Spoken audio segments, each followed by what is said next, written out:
Hello everyone, I am the storyteller and I am here to help you today. I know you use this video to fall asleep, so before that, like the video and subscribe to the channel. Also, where are you from and what time are you watching? Now get comfortable and relax. The city shimmers beneath my window like a sea of artificial stars, but I've long since stopped finding comfort in the view. What captures my attention now is the adjacent building, specifically the balcony directly across from mine on the 12th floor. It's where he appears, always at 3:14 a.m., always with the same routine. A skeletal figure in an outdated bowler hat, his emaciated frame barely substantial enough to support his vintage three-piece suit. The cherry of his cigar glows unnaturally bright against the darkness, like a malevolent eye watching me through the night. I've come to dread the moment when that first wisp of smoke begins its impossible journey across the 30-foot gap separating our buildings.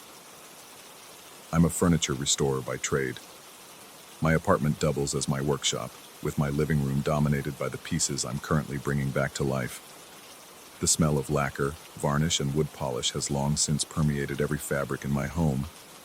My fingers perpetually bear the tiny cuts and calluses of my craft. I take pride in my work. There's something deeply satisfying about rescuing a neglected antique, stripping away decades of abuse, and revealing the craftsmanship beneath. At least, that's how I felt before the smoking man appeared. It started 3 months ago. I was working late on an ornate Victorian writing desk, a challenging piece with intricate inlay work that required meticulous attention. Sleep had become elusive, so I'd taken to working through the night. The repetitive motions of sanding and polishing had a meditative quality that calmed my racing thoughts. I remember glancing up around 3 in the morning, my eyes drawn to movement across the void. That's when I first saw him. He stood perfectly still on the neighboring balcony, smoke curling from his cigar in defiance of the wind that typically howls between our buildings at that height. I initially thought nothing of it, just another insomniac seeking solace in nicotine and night air. But then the smoke began to move with purpose, coalescing into a sinuous tendril that stretched improbably toward my open window. My skin prickled with goosebumps as I watched the impossible physics unfold before me. The smoke entered my workspace, hovering above the desk I was restoring. To my astonishment, it formed itself into the unmistakable shape of a hand, its finger extending to point at a section of veneer I had repaired earlier that evening. I peered closer, my heart hammering against my ribs. There, barely visible to the naked eye, was a misalignment in the grain pattern, a flaw so subtle only a master craftsman would notice, or whatever this entity was. That night I corrected the imperfection, working with trembling hands under the watchful gaze of the smoking man. When I finished, the smoke hand formed a gesture of approval, a thumbs up so human in its execution that a hysterical laugh escaped my throat. The man tipped his hat in acknowledgement, the cherry of his cigar flaring briefly before he turned and walked back into his apartment. This became our nightly ritual. I would work, he would appear, the smoke would identify flaws invisible to my eye, I would correct them. My pieces began selling for higher prices, clients marveling at the perfection of my restorations. I should have been grateful. Instead, I felt increasingly uneasy about my spectral quality inspector. Sleep became fractured, my days hazy with exhaustion. I found myself jumping at shadows and flinching at the smell of tobacco. My research into the neighboring building yielded nothing unusual, just another luxury high-rise with no reported strange occurrences. I asked my neighbor across the hall if she'd noticed anything unusual about the building across from us. She looked at me strangely, mentioning that the 12th floor of that particular building had always been mechanical space. No apartments, no balconies, just a blank facade housing the building's HVAC system. I dismissed her statement as confusion, pointing out the window to show her the balcony. But when we looked together, there was nothing there, just a sheer wall of glass and concrete. She suggested, not unkindly, that perhaps I needed more sleep. I nodded absently, but knew what I'd seen, what I continued to see every night. As weeks passed, the smoking man grew more demanding. The smoke hands became more assertive, sometimes slapping away my tools if I made an approach they disapproved of. My work improved beyond my own understanding, incorporating techniques I'd never learned. Each finished piece carried an unsettling perfection that didn't feel entirely mine. Last week, the smoke began to linger longer after each correction, drifting through my living space, exploring. I'd wake from brief, unintended naps to find it hovering near my family photographs or examining my personal collection of antique woodworking tools. My grandfather's hand plane, a cherished heirloom, vibrated slightly whenever the smoke passed over it. The temperature in my apartment dropped precipitously during these visitations, my breath frosting in the air despite the summer heat outside. I began taking sleeping pills, desperate to break the 3:14 a.m. cycle. They didn't work. No matter how heavily sedated, I would snap awake at exactly the same time, drawn to the window by an inexorable force. The smoking man would already be there, waiting, watching, his hollow eyes reflecting nothing. Yesterday, I resolved to end this bizarre relationship. When the smoke hand formed and pointed to a minor flaw in the Chippendale chair I was restoring, I deliberately turned away, focusing instead on another section that needed no correction. My defiance hung in the air between us, a tangible thing. The smoke froze mid-gesture, then withdrew slightly, as if in surprise. A low, rattling sound carried across the gap between our buildings.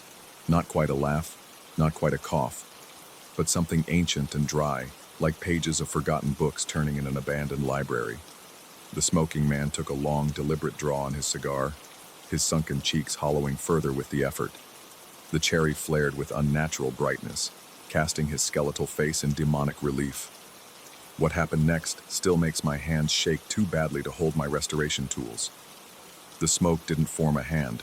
It poured through my window in a continuous, purposeful stream, far more than could possibly come from a single cigar.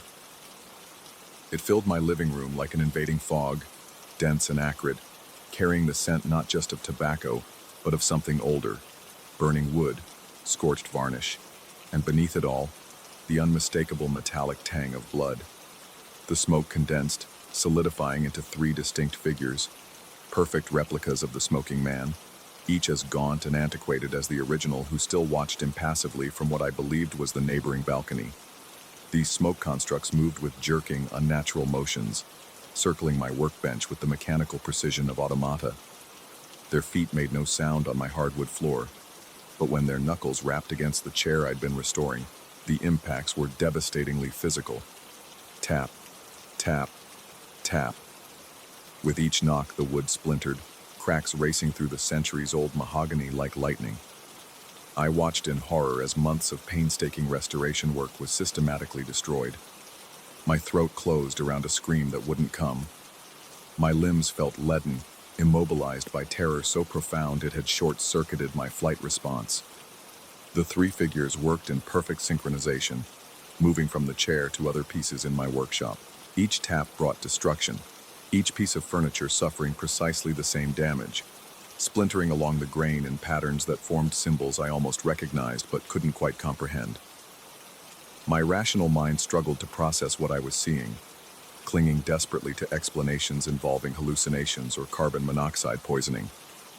Only when they approached my grandfather's workbench did something in me snap. I lunged forward with a hoarse cry, swinging wildly at the nearest figure. My hands passed through it like it was made of nothing more substantial than the smoke that formed it, but my movements seemed to disrupt whatever force animated them. They paused, three identical faces turning toward me with expressions of mild surprise. In that moment of confusion, I staggered to the window, desperate to confront the original smoking man. What I saw, or rather, didn't see, turned my blood to ice water.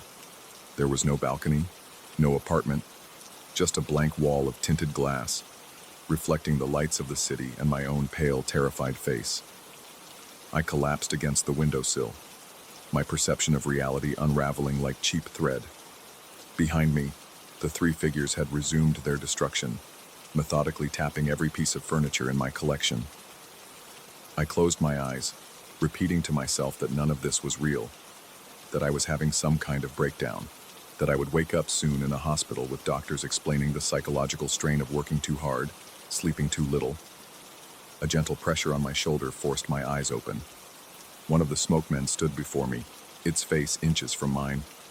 This close, I could see that what I had taken for eyes were actually empty sockets, bottomless and ancient. It extended a hand toward me, offering something. My grandfather's plane, the wood now carved with the same symbols that decorated my ruined furniture. The smoke creature pressed the tool into my hands, its touch surprisingly warm and solid. As my fingers closed around the familiar handle, images flooded my mind. Workshops throughout history, craftsmen laboring under the watchful eyes of the smoking man, each producing work of impossible perfection, each eventually facing the same choice I now confronted. I understood then. This was a test, a covenant, an initiation. That was last night. I haven't slept. Instead, I've spent the hours restoring the damaged furniture, working with a precision and insight that doesn't feel entirely my own. My fingers move with newfound knowledge, implementing techniques that died with master craftsmen centuries ago. The symbols I'm carving into the wood seem to shimmer with subtle power in the morning light. It's almost 3 p.m. now. 12 hours until he appears again. 12 hours to decide whether to accept this dark apprenticeship or to flee this apartment and never touch woodworking tools again. My grandfather's plane sits beside me, the symbols on its handle pulsing faintly in time with my heartbeat. I can almost hear it whispering, promising secrets of craftsmanship beyond mortal understanding, if only I'm willing to pay the price. Whatever I decide, I know one thing with absolute certainty. Perfection demands sacrifice. And the smoking man and his cigar will be waiting at 3:14 a.m., whether I have a balcony for him to stand on or not. Story 2. Cold sweat trickled down my spine the moment I stepped into my grandfather's house. Even in daylight, the century-old Victorian felt wrong, like the walls themselves were watching me, measuring my worth with the silent judgment of generations past. The wood floors creaked under my weight, not the familiar welcome groan of settled timber, but the deliberate complaint of something disturbed from slumber. I told myself these were the normal sounds of an old house, that the shadows stretching longer than they should were just tricks of light through warped windows. I was wrong. I'd purchased the property from my distant relatives who wanted nothing to do with Grandfather Malcolm's estate after his passing. They practically gave it away, mentioning something about the old man's obsession with his craft. Malcolm Redfield had been a master woodworker, creating pieces that museums now displayed behind glass. His reputation for perfectionism was legendary. He'd once burned an entire dining set because one chair leg was a quarter-inch too short. Nobody would have noticed. He did. The house came with his workshop in the basement and years of accumulated tools. The inheritance was perfect for me. I'd been running my small furniture restoration business from a cramped garage, and this space offered room to expand. I'd grown up hearing stories about grandfather's exceptional skill, though I'd only met him once as a child. I remembered him as a tall, severe man with hands like gnarled oak and eyes that seemed to measure everything they fell upon. The first 3 days were consumed with cleaning and organizing. I swept away decades of dust, arranged my tools alongside his, and set up my workbench beneath the high basement windows. By late afternoon on the 4th day, I prepared the space for my first project, restoring an antique writing desk for a client in Boston.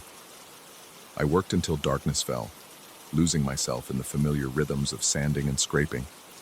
It was nearly midnight when I finally switched off the basement lights and climbed the stairs to the second floor where I'd set up my bedroom. Exhaustion weighed on my limbs, but satisfaction coursed through me. Tomorrow I would begin applying the first coats of varnish. That night marked the beginning. I was drifting toward sleep when a floorboard creaked in the hallway. My eyes snapped open, heart instantly hammering. The sound came again, deliberate footsteps moving with slow, methodical purpose. I lay paralyzed, my throat constricting as I watched the gap beneath my door. A shadow passed, too tall, too narrow to be anything human, blocking the faint moonlight from the hallway window. Then another, and another. I couldn't move, couldn't breathe as sweat soaked my sheets. The temperature in the room plummeted, my exhaled breath suddenly visible in pale clouds. Through the wall, I heard something being dragged across the floor of the adjacent room, followed by faint scratching sounds like sandpaper on wood. By morning, I'd convinced myself it was a dream. Sleep deprivation combined with the stress of the move, a reasonable explanation. I laughed at my midnight fears while brewing coffee, though the laughter died when I noticed fresh sawdust on the kitchen floor that I hadn't tracked in. That evening, I installed motion sensor cameras throughout the house, one in the hallway, one at the top of the basement stairs, another in the workshop itself. Technology would provide rational answers, where imagination had supplied supernatural ones. I worked late again, meticulously applying the first coat of varnish to the writing desk. The smell filled the basement with its sharp chemical tang, mixing with the older scents of wood and metal. I must have dozed off at my workbench because I jerked awake at 2:17 a.m. according to my watch. Something had disturbed me, a noise from upstairs. Rising from my stool, muscles stiff and aching, I moved toward the basement stairs. The motion-activated light should have clicked on, but the stairwell remained dark. I fumbled for my phone, activating its flashlight. The beam caught something moving at the top of the stairs, a tall figure that retreated into the darkness too quickly for me to make out details. Just the impression of height and unnatural thinness remained. "Who's there?" My voice sounded thin and frightened, echoing off the stone walls. No response came, but through the cracks in the floorboards above, I saw dancing lights moving through the house. Warm yellow glows like old lanterns being carried from room to room. I stood frozen at the bottom of the stairs, my flight response screaming to flee while my rational mind struggled to process what I was seeing. Eventually, I forced myself to climb the stairs, each step requiring conscious effort. The house was empty, dark, and silent when I emerged. No lanterns, no figures, just the persistent feeling of being observed. I checked the cameras the next morning, hands shaking as I connected my laptop. The first two showed nothing. The hallway remained empty all night, the basement stairs undisturbed, but the workshop camera had triggered 3 times. With growing dread, I clicked on the first video file. My own face filled the screen, eyes rolled back showing only whites, mouth slightly open, breathing in labored gasps. The camera angle was wrong, as if I were holding it myself, pointed at my face from below. The timestamp showed 2:23 a.m. I watched in horror as my recorded self stared sightlessly for 30 seconds before the video ended.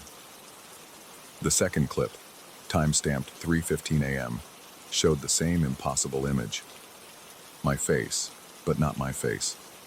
Something wearing my features like an ill-fitting mask. The breathing was different now, rhythmic and deliberate, like someone sawing through hardwood. The third clip I couldn't finish. My face appeared closer to the lens, mouth stretched in a smile no human mouth should make, eyes still rolled back. A thin, darkly stained hand, not mine, reached from behind my head and slowly covered the lens. I sat back, stomach churning with nausea, sweat beading on my forehead despite the morning chill. The cameras were supposed to provide answers, not deepen the mystery. I moved through the day in a fog, unable to focus on my work. The writing desk sat half varnished, forgotten.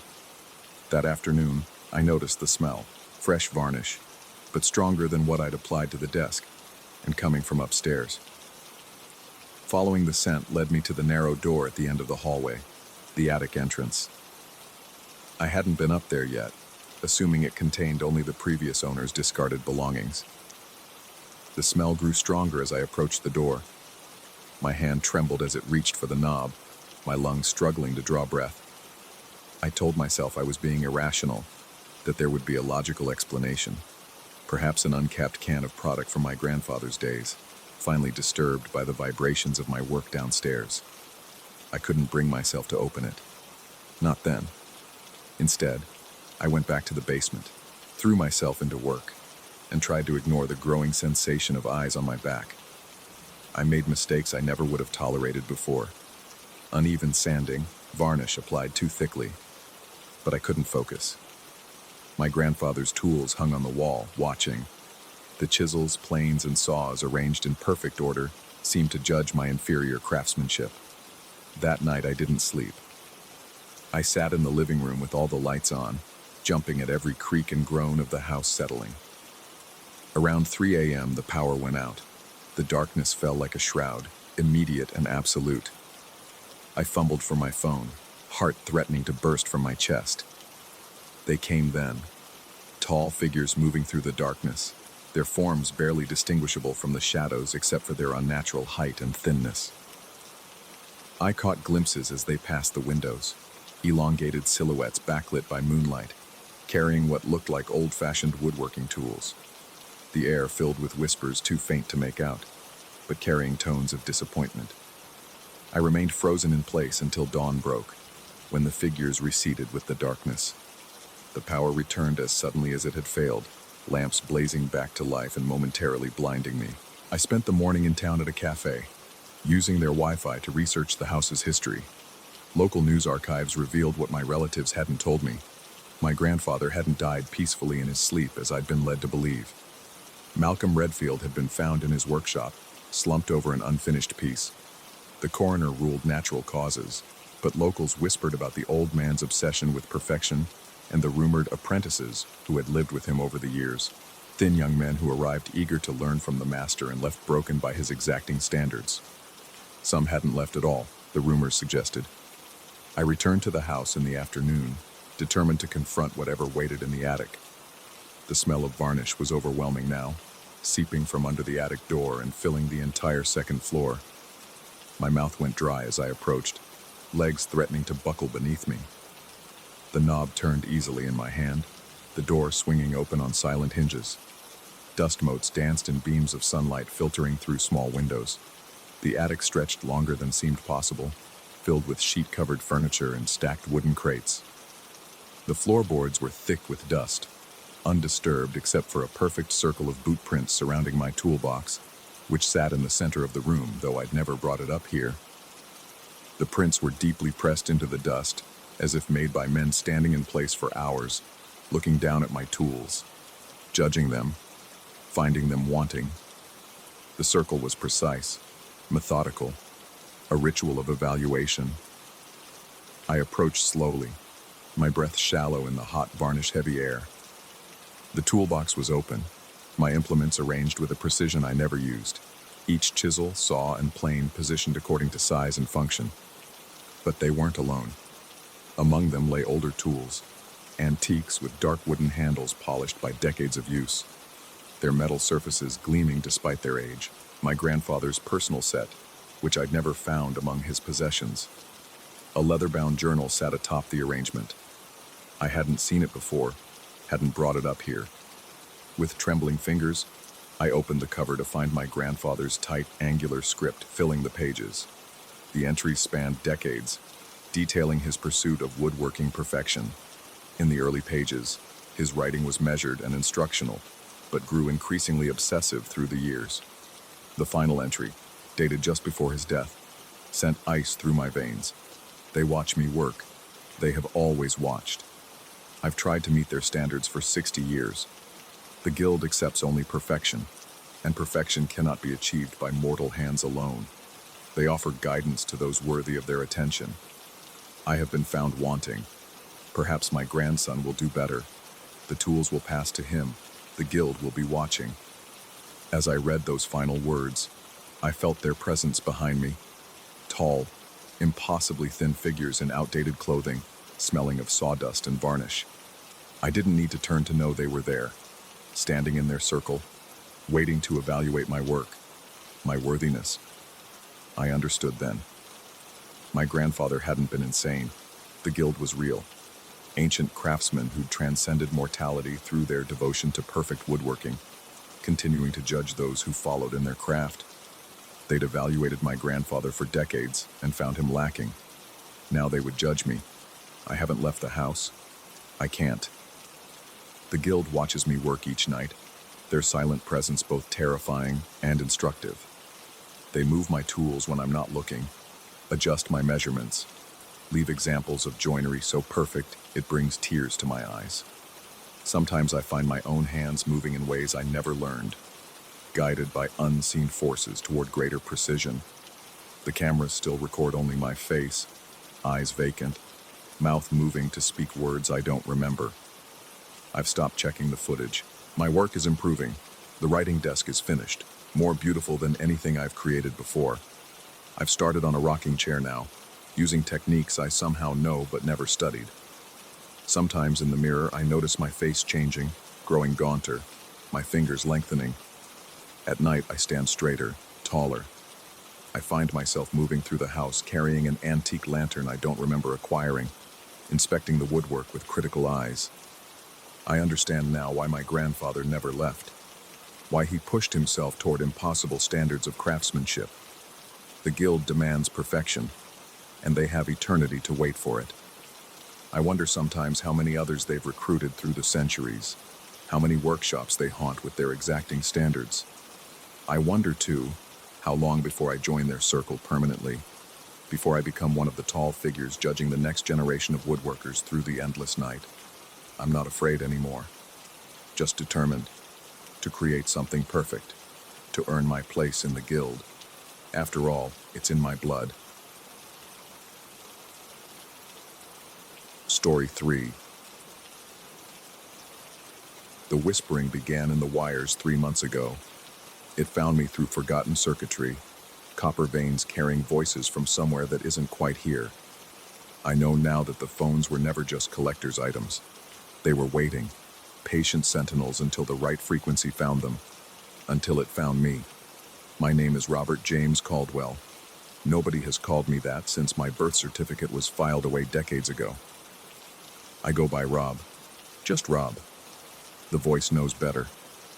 The basement hums with the soft electrical murmur of my collection. 37 rotary phones from the 1960s, meticulously restored and mounted on a custom panel I built against the far wall. Black bakelite, cream plastic, avocado green, harvest gold, cherry red, each one salvaged from estate sales, antique shops, and forgotten storage units across 3 states. My obsession began innocently enough after inheriting my grandfather's Western Electric model. The solid weight of the receiver, the satisfying mechanical resistance of the rotary dial, tangible connections to a simpler analog era. I've always been particular about my workspace. The phones are arranged chronologically by manufacture date, each one wired to a central junction box of my own design. It's unnecessary, really. None of them should actually function as telephones in any meaningful sense. The connections are purely aesthetic, a nod to authenticity that pleases my sense of order. The electrical work is minimal, just enough to power the small bulbs I've installed in some models to illuminate their translucent dials. The first call came at exactly 3:33 a.m. I know because I was there, half asleep in my workshop chair, finishing the restoration of a 1963 Northern Electric. The harsh mechanical ring shattered the silence like breaking glass. Not the cheerful, nostalgic bell ring you might imagine, but a strident, urgent alarm that raised the hair on my neck. My hand jerked, sending a small screwdriver clattering across the cement floor. 7 phones rang simultaneously, their bells synchronized in perfect, impossible harmony. I stood frozen, watching as they continued to ring, my mind racing through explanations. A power surge, crossed wires, some elaborate malfunction. None made sense. These phones weren't connected to any active line. They couldn't ring. Yet they did. When I finally lifted the receiver of the centermost phone, a black Western Electric 500 model, static washed over me like cold water. The crackling white noise seemed to contain patterns just beyond comprehension, like hearing a conversation underwater. Then it resolved into a voice, deep and resonant, yet somehow hollow, as if speaking from the bottom of a well. Robert James Caldwell, it said, my full legal name rolling from invisible lips with disturbing precision. You will mark your presence. Dial 33. My throat constricted, blood pulsing in my temples. Nobody calls me Robert James. Nobody. I slammed the receiver down, my hand trembling uncontrollably, sweat beading cold at my hairline. Sleep was impossible that night. I paced the main floor of my house, checking locks, peering through windows into the impenetrable darkness beyond. Rationality suggested a prank, an elaborate hoax, but something deeper. Some primitive instinct knew better. When dawn finally broke, I convinced myself I'd dreamed the entire episode, a hallucination born from too many late nights and too much solitude. Until I walked into my kitchen and found every piece of silverware twisted into impossible corkscrew shapes, metal warped as if it had melted and reformed. Forks, spoons, knives, all contorted into useless helical sculptures. I stood among the ruined cutlery, my heart hammering against my ribs, the taste of copper flooding my mouth. That was just the beginning. The next night, I disconnected every phone, unplugging my creations and removing the small bulbs that illuminated their dials. I even shut off the circuit breaker to the entire basement. At precisely 3:33 a.m., I was awake, watching the digital clock by my bedside, half convinced I'd imagined the whole thing. The distant ring echoed up through the floorboards, a muffled but unmistakable summons from below. In the basement, illuminated only by my flashlight's narrow beam, 7 phones rang in unison, the same 7 as before. No power, no connections, not even complete internal mechanisms in some cases, yet they rang with insistent, mechanical voices. My flashlight flickered, dimmed, and died as I approached the wall of phones. In the perfect darkness, the ringing seemed to take physical form, vibrating through my bones. I fumbled for the receiver, my fingertips numb with dread. The same static, the same voice, the same command. Dial 33. This time I hung up immediately. My hands shook so violently I dropped the flashlight, hearing it roll away across the concrete floor. I fled upstairs, locking the basement door behind me, pressing my back against it as if to hold something at bay. Sleep came eventually, just before dawn, a fitful collapse into unconsciousness rather than true rest. Morning revealed every mirror in my house had developed spiderweb cracks, radiating outward from central points like frozen explosions. I threw away all my twisted silverware, bought new cutlery, and spent the day researching electromagnetic phenomena, pirate radio signals, and even the previous owners of my century-old house. I found nothing useful, only ghost stories and pseudoscience. That night, I took more drastic measures. I shut off the main power to the entire house and sat in my darkened living room, a baseball bat across my knees, eyes fixed on the basement door. My watch, an analog Timex that had belonged to my father, ticked steadily toward 3:33 a.m. My mouth was desert dry, my shirt damp with cold sweat despite the cool air. At the appointed moment, silence held. 1 minute passed. 2. I began to relax, exhaling a breath I hadn't realized I was holding. Then a single phone rang. Not from the basement, but from upstairs, in my bedroom. A phone that shouldn't exist. I took the stairs 2 at a time, bat clutched white-knuckled in my trembling hand. There, on my nightstand, sat a rotary phone I'd never seen before, an antique cream-colored model, its curly cord snaking into the darkness beneath my bed. It rang with authority, each bell strike seeming to vibrate the very air. The rational part of my mind shut down completely. I answered it. "Robert James Caldwell," the voice began, familiar now in its otherworldly resonance. "Your resistance is noted and rejected. Dial 33. I hung up without speaking and spent the night in my car, parked under the bright lights of a 24-hour supermarket, my breath fogging the windows as I watched the sun rise through bloodshot eyes. My new silverware greeted me, twisted into DNA-like helices on the kitchen counter. Over the next few weeks, I tried everything. I stayed at hotels. The phones found me, appearing in rooms that had only key cards for entry. I visited friends, making excuses about home renovations. Their silverware twisted overnight, their mirrors cracked. I consulted electricians, paranormal researchers, even a priest. No one could help. Most thought I was suffering delusions. I destroyed my collection, smashing each phone methodically with a hammer, burning the remains in a bonfire behind my house that drew concerned looks from neighbors. That night, in a sterile hotel room 40 miles from home, a black rotary phone appeared on the desk while I showered. I answered it and hung up immediately. In the morning, the hotel manager pounded on my door, demanding I pay for the destruction of property. Every piece of metal in the room, from the shower curtain rod to the bed frame, had warped and twisted overnight. Eventually, I gave in, standing before my reconstructed phone panel, because somehow, impossibly, every phone had reappeared, fully restored. I lifted the receiver of the Western Electric 500 at precisely 3:33 a.m. The voice instructed me to dial 33. With a shaking finger, I rotated the dial to 3, released it, then again. The line went dead. Nothing happened. I slept soundly that night for the first time in weeks. No silverware twisted, no mirrors cracked. For 3 days, I complied with the nightly ritual, answering at 3:33 a.m., dialing 33, and being rewarded with blessed normalcy during daylight hours. On the fourth night, the voice changed its message. Robert James Caldwell, satisfactory compliance, phase 2 initiated.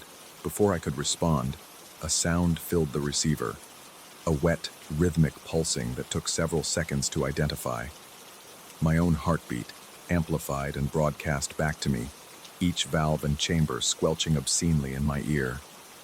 Beneath it, almost subliminal, the voice whispered, "Today we will synchronize your bones to the signal." I dropped the phone as if it had burned me. The receiver dangled by its cord, the heartbeat sound growing louder until it seemed to fill the room, matching pace with my own racing pulse. Each beat reverberated through the basement, vibrating through the concrete floor into the soles of my feet. For hours, I huddled in the corner furthest from the phones, hands pressed uselessly over my ears, feeling the sound in my teeth, in my joints, behind my eyes. Just before dawn, it stopped. Silence crashed over me like a physical wave. When I finally dared to approach the panel, the receiver had returned to its cradle, though I hadn't touched it. I didn't wait to see what new horrors morning would bring. I packed a bag and drove, putting miles between myself and that house, that basement, those phones. I drove until my vision blurred, stopping only when absolute exhaustion demanded it at a remote roadside motel that looked like it hadn't been updated since the 1970s. Room 17 smelled of old cigarettes and chemical air freshener. I collapsed onto the bed without undressing, sleep claiming me instantly.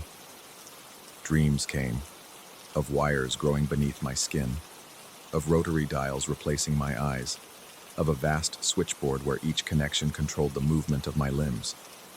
I woke to a familiar sound. The bedside lamp illuminated a green rotary phone I hadn't noticed earlier. The clock on the nightstand read 3:33 a.m. I answered without hesitation, surrender making my movements fluid despite my terror. Phase 2 progressing, the voice informed me. Bone conductivity at 30%. Remain still for calibration. A humming began, not in the receiver but in my skull, a vibration that started at the base of my spine and traveled upward, vertebra by vertebra, until it reached the base of my skull. I couldn't move, couldn't speak, could barely breathe as the vibration spread through my ribs, my shoulders, down my arms to my fingertips. I felt them then, microscopic adjustments in my skeletal structure, tiny realignments of cartilage and bone. Not painful exactly, but deeply wrong, like feeling your organs shift position. The voice continued speaking, but not through the phone. It resonated directly inside my head, transmitted through bone rather than air. Synchronization proceeding as expected. You are an excellent conductor, Robert James Caldwell. Your signal fidelity exceeds all previous subjects. Previous subjects. The words triggered a cascade of images. Other collectors, other basements, other phones. Dozens, perhaps hundreds of them across the country, each experiencing their own version of my nightmare. All connected now through whatever was happening to our bodies, our bones becoming receivers for something seeking entry. The vibrations intensified, concentrating in my jawbone, my teeth, the delicate structures of my inner ear. My body was becoming an antenna, precisely tuned to receive a broadcast from somewhere impossibly distant. Not from any earthly source, I realized with sudden, horrifying clarity, but from somewhere beyond conventional space, a dimension adjacent to our own, separated by a membrane growing thinner with each calibration. When dawn broke, I drove again. though I knew now it was futile. Distance meant nothing to what had found me. The phones were merely its first method of contact. Now it had more direct access. That night, in another anonymous motel room, no physical phone appeared. It didn't need one anymore. At precisely 3:33 a.m., I heard the ringing inside my skull, felt my jaw vibrating with the sound. I answered the only way I could now, by thinking the word, hello. Final synchronization commencing, the voice replied, clear as crystal, though no sound disturbed the air. Your physical form is now an adequate vessel for transmission. The vibration this time began in my hands, a trembling I couldn't control. My fingers curled into impossible positions, joints bending backward, tendons straining. My right index finger extended rigidly, then began moving in a circular motion, tracing the path of a rotary dial that wasn't there. 3 full rotations, then 3 more. 3, 3. Connection established. I felt it then, the presence on the other end of this impossible communication.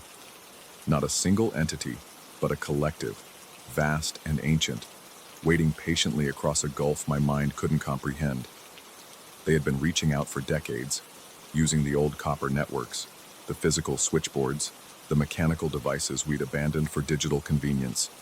Our technological progress had severed connections they'd spent generations establishing through analog means, until people like me, collectors and restorers, provided new gateways. My body is no longer entirely my own. During daylight hours, I maintain the appearance of normalcy, though people sometimes notice when my movements stutter briefly, when my speech patterns momentarily adopt unusual cadences. At night, I surrender control, my bones vibrating with transmissions I cannot consciously interpret. I've learned to live with it. I maintain my collection, even adding to it now, guided by impulses I don't question. I no longer fear the 3:33 a.m. connection. I've become a junction point, a human switchboard, routing communications whose purpose I may never understand. Sometimes, walking past payphones long since disconnected from any network, I hear them ringing. I see others pause, looking around in confusion at sounds they barely register. Sometimes I answer these public phones, pressing the receivers to my ear so the bone conduction can begin, relaying messages to the growing network of human conductors across the country. And sometimes I dial out, my finger circling a phantom rotary, connecting to others like me. I speak their full legal names and instruct them to mark their presence. Dial 33. The network is expanding. The signal grows stronger with each new node. We're all connected now, all part of the circuit. We're all waiting for whatever is trying to come through. Story 4. I remember the first time I noticed the 3 figures looming in the early morning haze. The air had felt heavier than usual that Sunday.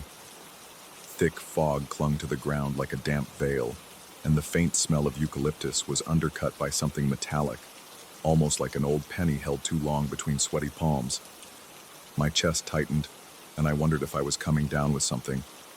Yet I told myself it was only the cold dawn air teasing my lungs. Still, a prickly awareness spread across the back of my neck, as though some unseen presence flickered just at the edge of vision. I've been running in that park every Sunday at 6 in the morning for as long as I can remember. The routine usually brings me peace, my own private therapy session between swaths of dense green, with a chorus of birds sometimes cheering me on. But about 6 weeks ago, something changed. Or maybe I changed. I began to see them, 3 young men who looked so comically out of place, they had to be some kind of prank. Each wore a fluorescent tank top, tight jogging shorts, and pristine white sneakers that practically glowed in the dim light. Their mullets were styled too perfectly, as if they had stepped right out of 1987 without a hair out of place. The first time our paths crossed, they looked up at me with the strangest expression, a cross between delight and expectation. One of them gestured at a battered leather basketball he carried, nodding as if to say, "You in?" I tried to ignore them, jogging past with a polite wave. But the following Sunday they were there again, standing near a line of eucalyptus trees, silhouettes half hidden by swirling mist. The same basketball gleamed with a dull shine, threads of worn leather splitting at the seams. Their invitation felt unspoken but obvious. Something flickered in their eyes, an urgency, almost predatory curiosity. I ran faster that day, the pounding in my chest more from nerves than from exertion. By the third Sunday, curiosity had tangled me in its grip. I found myself slowing down as I approached them. They seemed younger than I'd first thought, or maybe just unnaturally energetic. One of them held the ball out, an offer both simple and full of subtle menace. He said something along the lines of, "Let's shoot some hoops," but not in so many words. It was more the tilt of his head and the flick of his wrist. There was an odd resonance to his voice, as though coming from far away, warped and hollow. I felt my heartbeat thudding in my ears, and my breath caught in my throat. Despite the sense of unease twisting in my stomach, I was drawn in. I had my own reasons for finally saying yes. Perhaps part of me thought I was dreaming, or maybe I just needed to see if the tension coiled inside my head was real. So I nodded. I recall they brightened at my acceptance, and then each stepped aside, revealing a narrow path between the eucalyptus trees that I had never noticed in all my years of running there. It wasn't just that I had missed it before, it was that it simply did not exist. But now it did, and behind it lay a worn basketball court. That court looked old, from the chain-link fence that sagged at one corner to the bleachers with splintered wood, but there was something else. Every line on the court seemed to glow faintly, like neon residue that couldn't decide if it belonged in the present. The scoreboard, perched at an impossible angle, flickered with unreadable numbers. I heard a strange hiss in the wind, almost like muffled laughter or frantic applause. My body hummed with anxiety, every muscle tensing as if preparing for a confrontation. The three men bounded toward the free throw line, dribbling the ball with practiced ease. When I stepped onto the cracked asphalt, it was colder than I expected. My breath turned ragged. I bent my knees, lowering my center of gravity, expecting them to pass me the ball. Instead, the one with the most perfect mullet rolled the ball gently across the court, letting it bounce only once. With that single bounce, everything changed. The backboard, the rim, the paint lines, even the sagging fence. One by one, they dissolved into a swirling cloud of luminescent dust. It was like watching a photograph burn away in reverse. I felt a rush of cold wind swirl around me, and in an instant, I was standing alone on bare dirt, no trace of asphalt underfoot. My stomach clenched with an almost nauseating dread. The sunlight filtering through the eucalyptus canopy looked dimmer, and the sky above had taken a sickly gray tint. The strangest part was the total silence. Not a single rustle of leaves, not even the distant hum of traffic. I was alone, heart hammering, sweat trickling down my temples. The dryness in my mouth made me swallow hard. My legs trembled so much I could barely stand. The trio, the ball, even the weird court had vanished, replaced by an achingly empty patch of land. It might have been part of the park's wilderness, a place I'd never ventured, but it also might have existed outside the park entirely. Time seemed to stutter. One moment, I felt sure only a few seconds had passed. The next, it seemed an hour could have slipped by. I tried to retrace my steps, to find the path back to the main running trail, but the eucalyptus line looked different. The trunks were spaced irregularly, like gnarled sentinels twisted by some hidden force. When I finally found my way back to the park's main loop, I felt unsteady. My breath still came in ragged gasps, and my pulse thundered in my temples. The Sunday crowd was beginning to trickle in. Joggers, dog walkers, a few early morning yoga enthusiasts. None seemed to notice my disheveled state. Adrenaline still coursed through me, and I remember gulping down water from a nearby fountain, its metallic taste making me gag. I questioned my own sanity the entire ride home. The following weeks were a haze of sleepless nights and anxious days. I debated telling anyone about what I had experienced. Eventually, I convinced a friend, someone I occasionally run with, to come with me. I needed validation, or at least some witness who could confirm that I wasn't losing my mind. We arrived at the park before sunrise, each wearing a determined expression. I was so tense that my shoulders ached, and the first steps of our jog felt like trudging through wet cement. My friend commented that the air tasted stale, as if trapped in a sealed room for years. I took it as a sign. Around the same bend, At precisely 6 in the morning, I saw them again. Or maybe felt them is more accurate. They stood near the same line of eucalyptus, the basketball tucked beneath one guy's arm.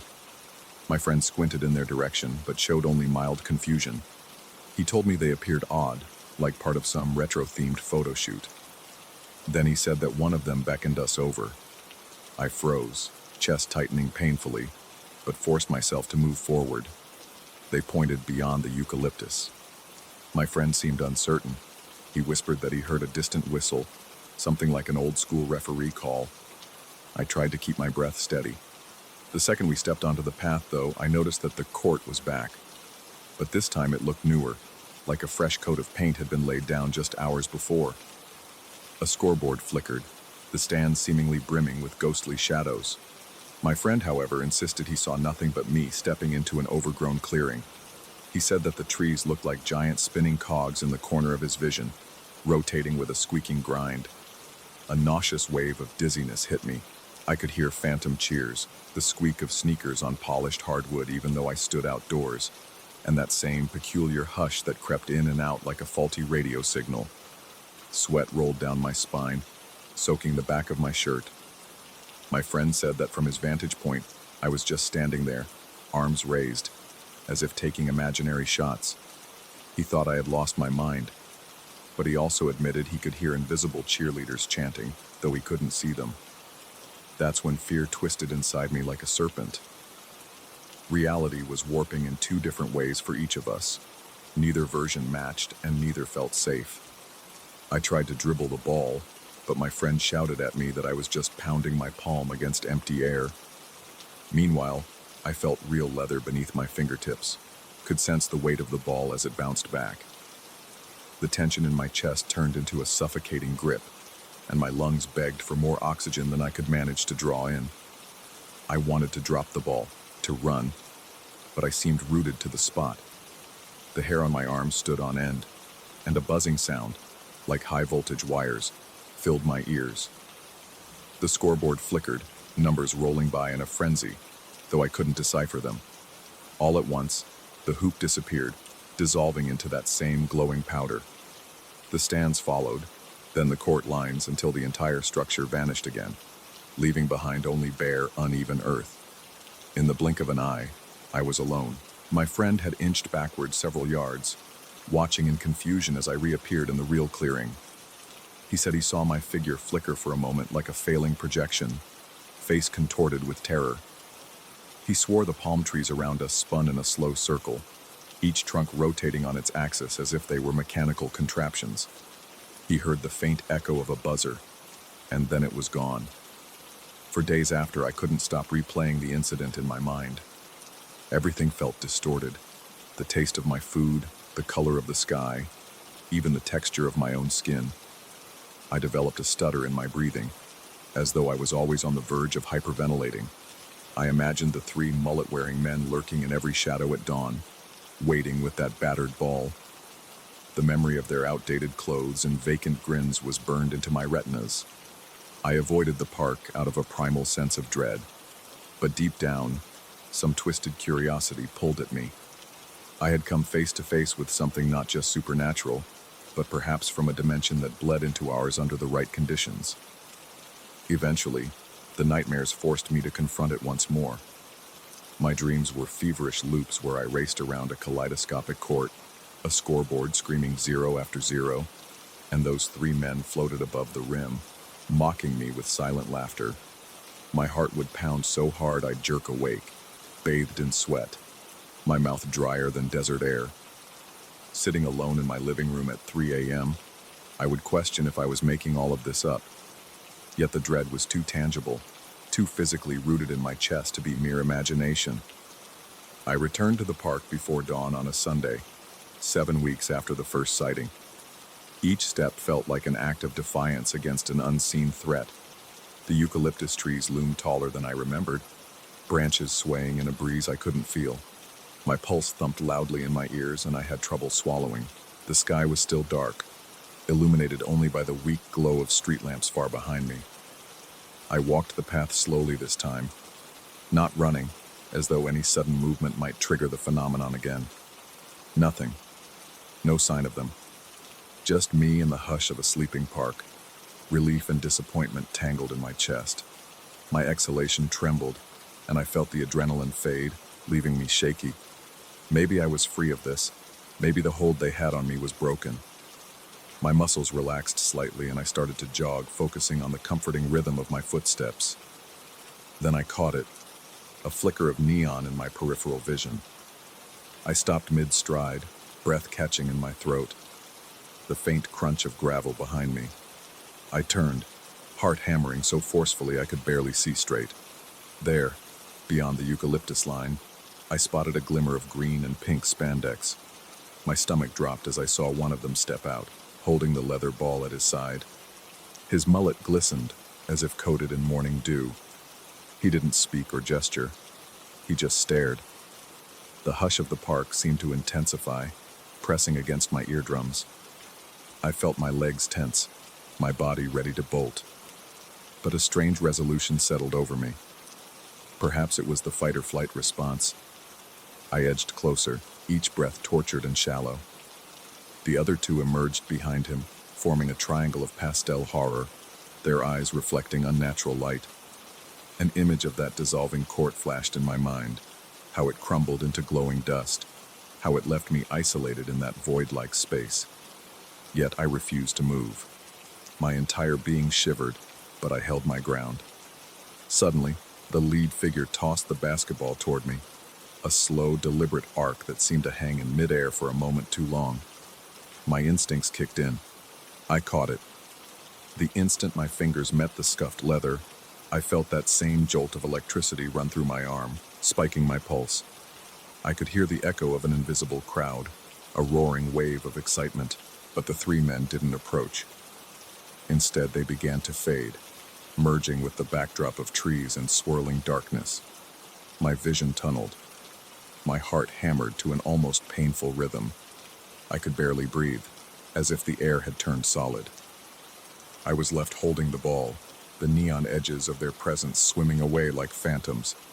There was no dissolving court this time, no dramatic transformation, just me, trembling in the dim light, with that battered ball in my hands. I wanted to fling it away, to rid myself of this object that linked me to them.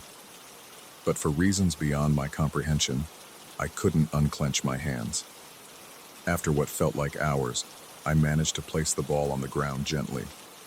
A wave of dizziness overcame me, and I stumbled backward, nearly collapsing onto the damp grass.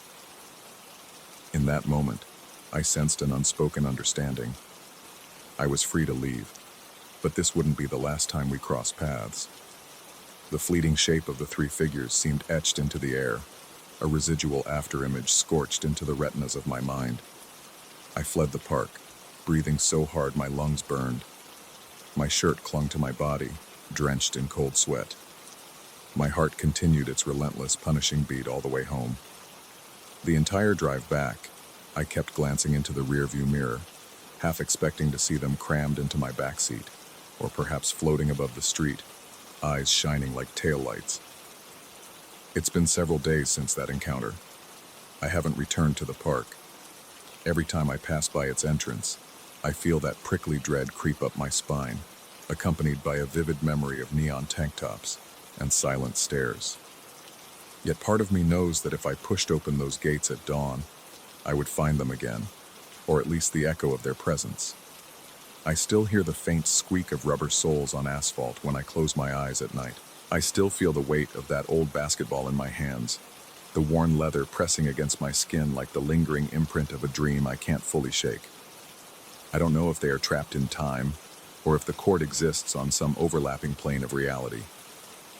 Maybe they're tied to some echo of 1987, doomed to replay the same invitation every Sunday at 6. Or perhaps it's my own madness, conjured by an overactive mind hungry for meaning in the darkness. All I know is that whenever I recall that swirl of luminescent dust, my breath hitches, and a cold sweat slicks my palms. I remain haunted by the whisper of a referee's whistle no one else can hear. When the sun sets and the shadows stretch long, I sometimes picture them, waiting for me under the eucalyptus canopy, the ball scuffed and ready. I imagine the hush of the crowd that isn't there, the flicker of a scoreboard from a past that refuses to stay buried. My heart pounds and my throat dries, but I can't fully deny the pull. I'm safe for now, but not certain how long it will last. The strange synergy between their realm and mine lingers, and with each passing Sunday, it grows stronger. I sense that one day the boundary might break for good, leaving me stranded on a court that exists only in nightmares. Alone, but never entirely alone. That possibility claws at me in the restless hours before dawn. Still, I hold on to the tiniest thread of hope that what I faced can be outrun. Yet every time I close my eyes, the echo of bouncing leather and phantom cheers reminds me that some things, once seen, refuse to let you go. And so I lie awake, adrenaline coursing through my veins, waiting for the next Sunday morning, when the eucalyptus groves might reveal a court that's not meant to be found.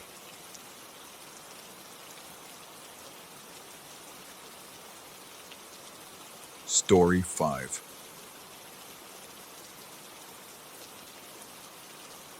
The first hint that something in my life had gone irreparably wrong came just before dawn last week, when I woke to find the mirror in my living room dripping from the inside.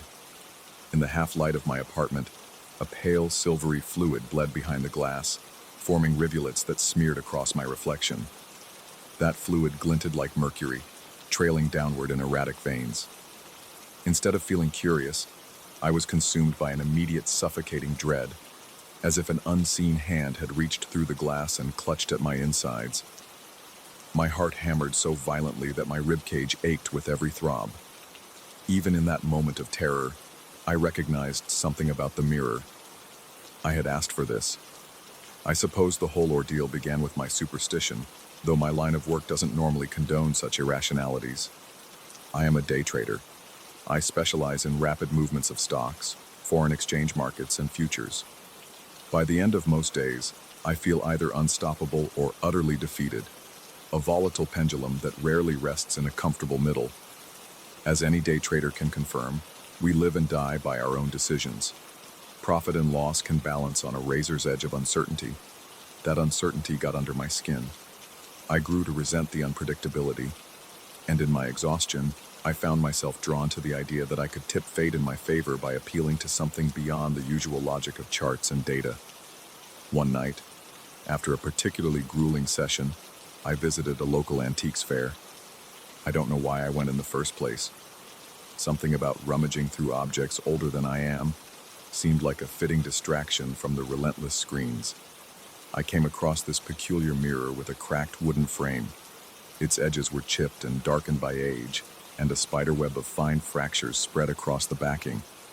The seller insisted it was from some distant estate sale, and that it had a so-called rich history. At the time, I remember thinking it looked like the perfect prop in a dime store horror flick. But as soon as I locked eyes with my reflection in that old glass, an idea took root in my mind. Maybe the mirror, with all its storied background, carried some intangible energy that could be harnessed. It sounds ridiculous in retrospect, but at that moment, desperation guided my reasoning more than any real logic ever could. So I bought the mirror, took it home, and propped it up in my living room. That same night, actually early morning, when I was too wired to sleep, I found myself staring at the reflective surface, feeling the weight of my recent trading losses pressing on my chest. My breath came shallow and sweat clung to the back of my neck. A madness of sorts compelled me to make an offering. I rummaged around, desperate for something to write with, until I noticed a lipstick tube tucked into a crack along the mirror's wooden frame. Maybe it had belonged to the previous owner. Maybe it was just left there as an odd coincidence. Without a second thought, I used that lipstick to scrawl a promise across the glass. A deal offering a portion of my fortune in exchange for consistent, unstoppable profits in the market. I was no writer of pacts. My words were frantic and unsteady. The red lipstick smeared easily, and my hand trembled as I wrote. Yet I felt almost giddy, as though some primal part of me believed I had tapped into forces capable of bending reality to my will. When I woke the next day, the writing was gone. Not merely wiped away, but vanished entirely. The glass was so smooth, It appeared polished, with no trace of that desperate plea. For a moment I doubted I had done it at all, wondering if exhaustion had driven me to hallucinate. Yet what happened later that day shattered all ambiguity. I traded a set of options that, by every rational analysis, should have been worthless. Something pushed me to go against all the fundamental indicators. My entire body buzzed with anxiety, but I placed the order anyway. By the close of the market, the stock had executed a move so improbable that I doubled my investment in less than an hour. The feeling was euphoric, but also unnerving. It was as though I had hit some cosmic jackpot. That same evening, after the markets closed, I noticed the mirror. The reflective surface had become hazy, as though a fine mist clung to the interior side of the glass. I tried wiping it with a cloth, but the haze wouldn't disappear. Then I saw something that stopped me cold. Faint fingerprints pressed against the inside of the mirror. They were not my prints. They didn't match the pattern of my own ridges, and their size was slightly larger than my hand. I felt my throat tighten. A cold dread seeped down my spine, and I forced myself to look away, convincing myself I was only seeing illusions brought on by the day's stress. But illusions don't drip. Over the next few days, the mirror began producing the faint trickle of that silvery liquid behind the glass. I could see it in my peripheral vision, sliding slowly downward like tears. But whenever I turned to face it directly, the trails would vanish, leaving me unsure if they had truly been there. My chest tightened often. My hands would shake. I felt the dryness in my mouth, and a thin layer of sweat chilled my forehead. Yet for all this horror, my trading soared. Every pick I made turned to gold. People in my day trading circle started calling me the man with the golden gut. Behind their nods of approval, I detected a flicker of envy, but I took their admiration in silent stride. The day after my second major win, I noticed something else.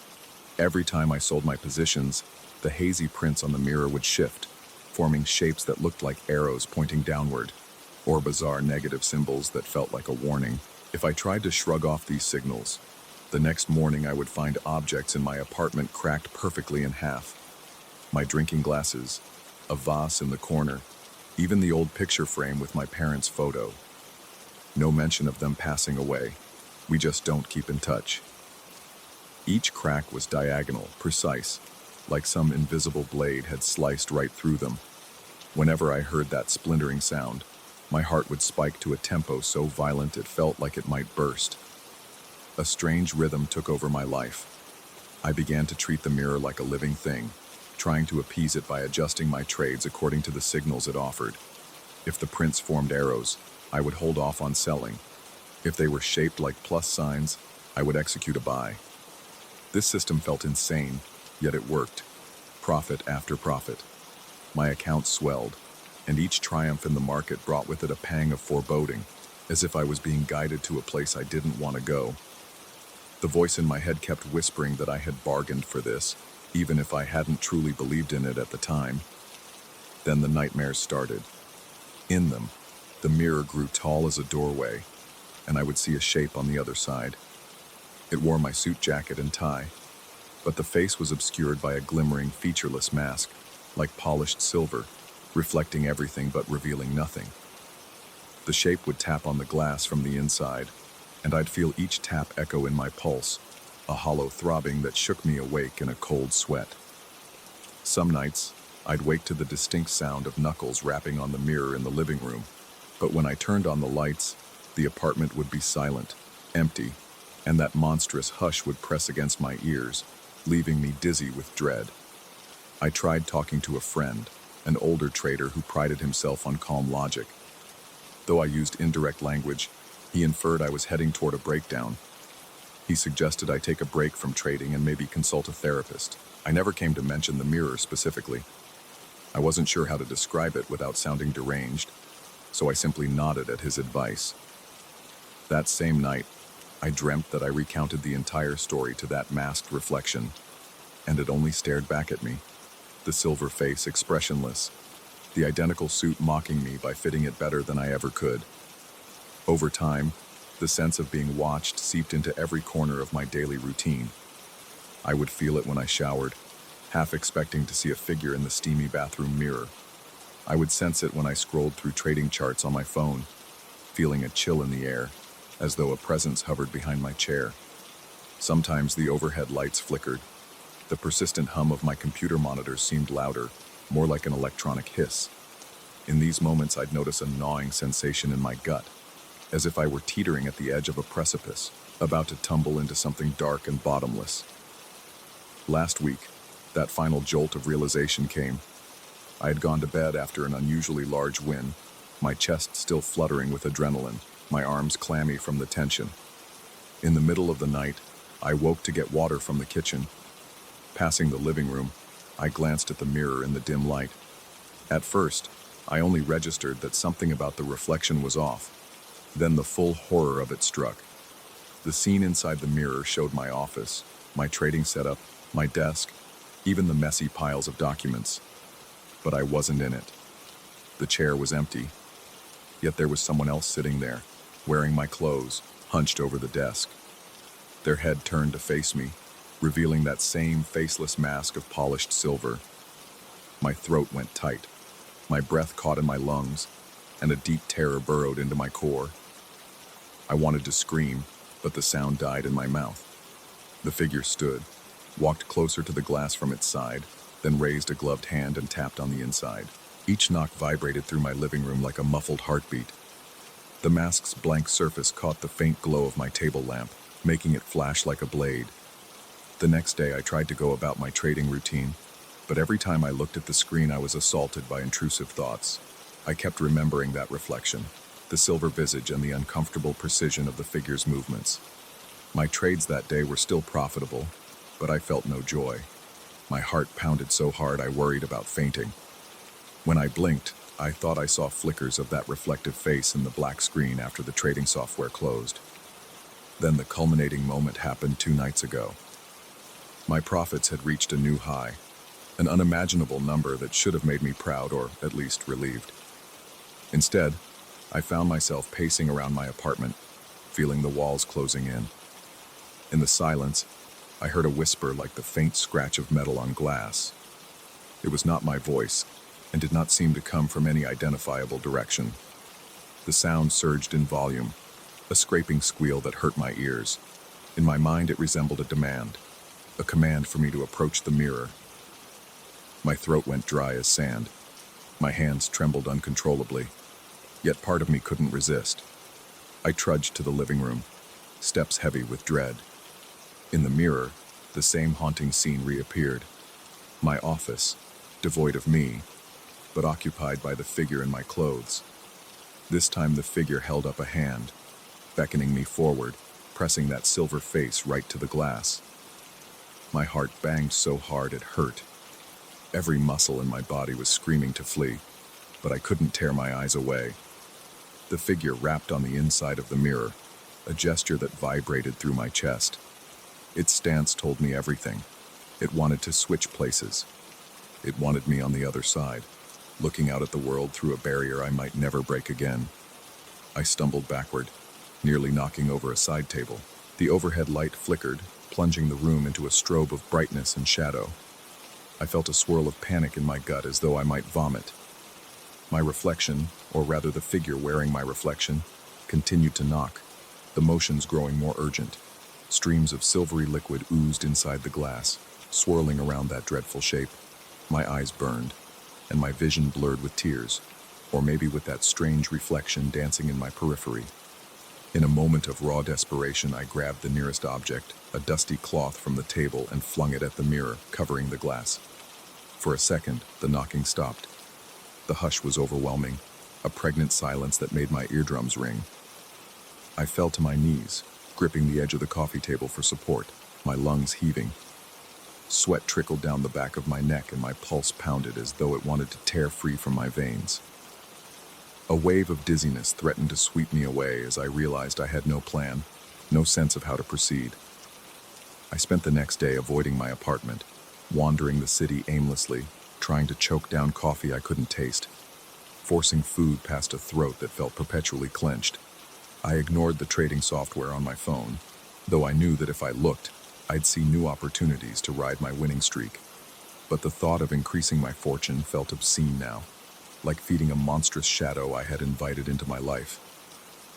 When I finally worked up the nerve to return home late that night, I found the living room dark, the cloth still draped over the mirror. I heard no sound. For a brief moment, I felt a surge of naive hope that maybe, just maybe, I had broken the link. That illusion shattered when I saw my reflection in the hallway mirror. My face looked normal, but the corner of my mouth glinted with a metallic sheen, as though a droplet of that silvery fluid clung to my lip. I wiped my face in a panic, but there was no moisture, no sign of anything.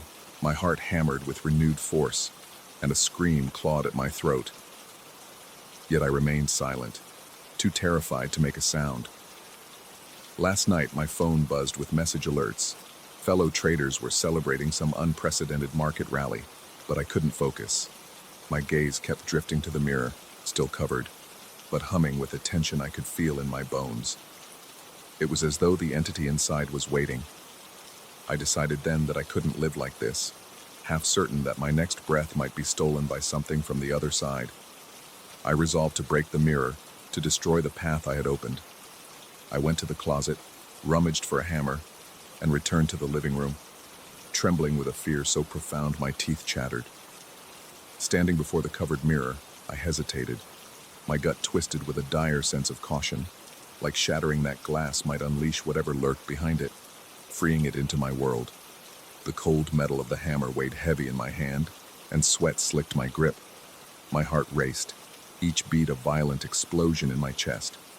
For a moment, I could almost hear a voice behind the cloth, a whisper urging me to remove the covering and look into the face behind the silver mask. But I couldn't bring myself to strike. Instead, I took slow, shaking steps backward, then sprinted out of the apartment, adrenaline blasting through me. I jumped in my car and drove aimlessly until dawn, heart pounding against my ribs, tears of desperation burning my eyes.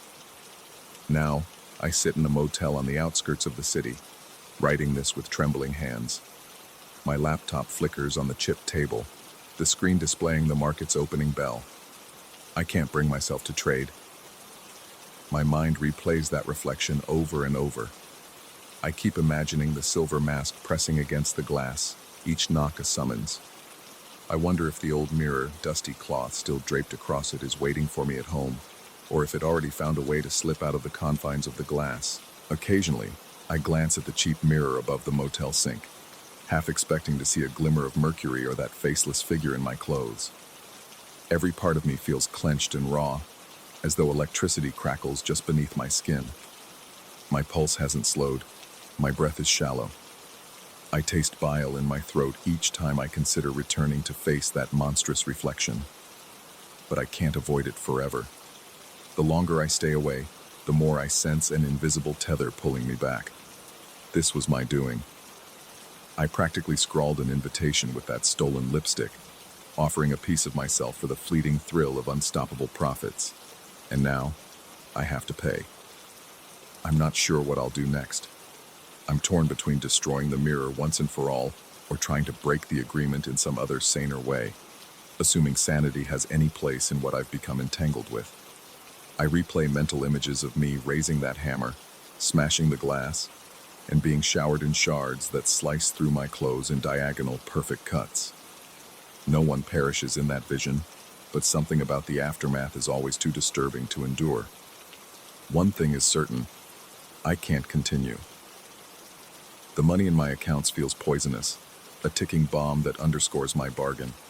My entire body vibrates with dread at the thought that the reflection might succeed in taking my place, wearing my suit, sitting at my desk, living my life on the outside while I'm trapped behind the glass.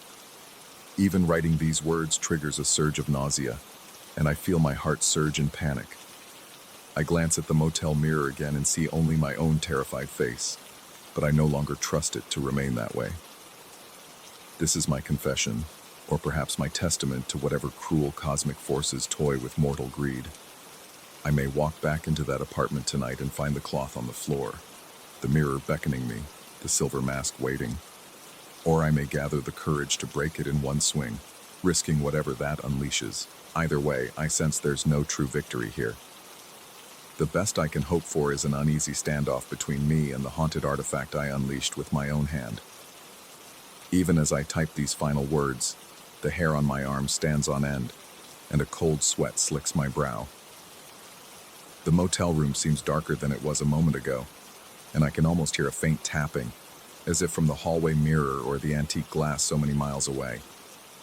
My pulse pounds loud in my ears, and a hollow ache constricts my chest.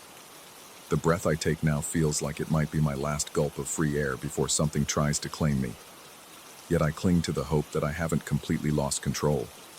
Perhaps acknowledging my folly is the first step to escaping it. I've survived these past weeks without succumbing fully. If there's any resolution ahead, it won't come gently. I brace for the possibility that when I finally confront that mirror again, I'll see my office once more, empty except for a masked entity that taps on the glass, commanding me to trade places. And I will resist with every shred of will I have left, hoping that's enough to sever the link and reclaim my own reflection for good. If I fail, I'll remain in that endless echo of silver eyes and dripping mercury, haunted by the reflection I conjured in my moment of desperate greed. If I succeed, I may find peace, though the memory of that entity's hollow tapping will haunt my nights forever.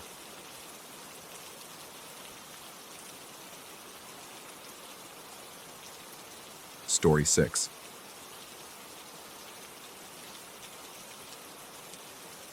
I still remember how the overhead lights seemed to flicker when I stepped into the plane's cabin for the first time on that fateful trip.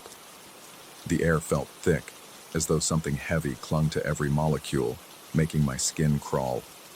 Even the usual hum of the engine sounded slightly off, warbling like a chorus out of tune. Maybe it was just my anxiety playing tricks on me, but deep down I sensed it was more than that. Something about that flight, about every flight since, made the hairs on my arms stand at attention, made my heart pound so hard I thought everyone around me could hear it. It was as if the plane itself was exhaling a long, low groan of warning.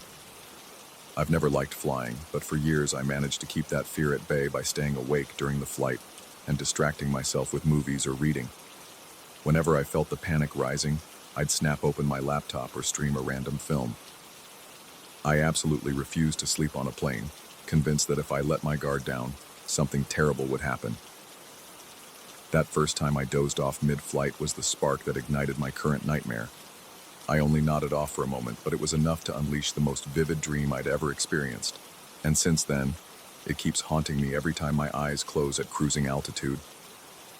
In that dream, I see a flight attendant with a navy blue uniform, the style straight out of 1969. Her hair is neatly pinned under a tiny cap. She walks down the aisle with this measured, almost mechanical grace. When she stops at my row, she leans in as though about to offer me a drink. Instead, she gently takes a small plastic badge and pins it to my shirt pocket. My breath always catches in my throat because I immediately notice that this badge is slick with a dark, pungent fluid that smells like fuel. She then leans in close enough that I can feel her breath against my ear. She whispers, "Now you're responsible."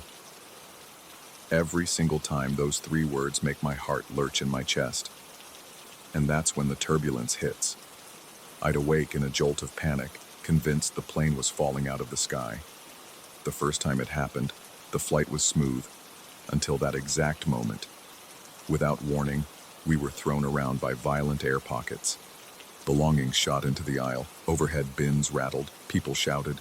But the strangest part was that, after landing, a few passengers claimed they had seen me get up during the turbulence, apparently in some kind of trance, pointing toward the exits as if I were part of the cabin crew.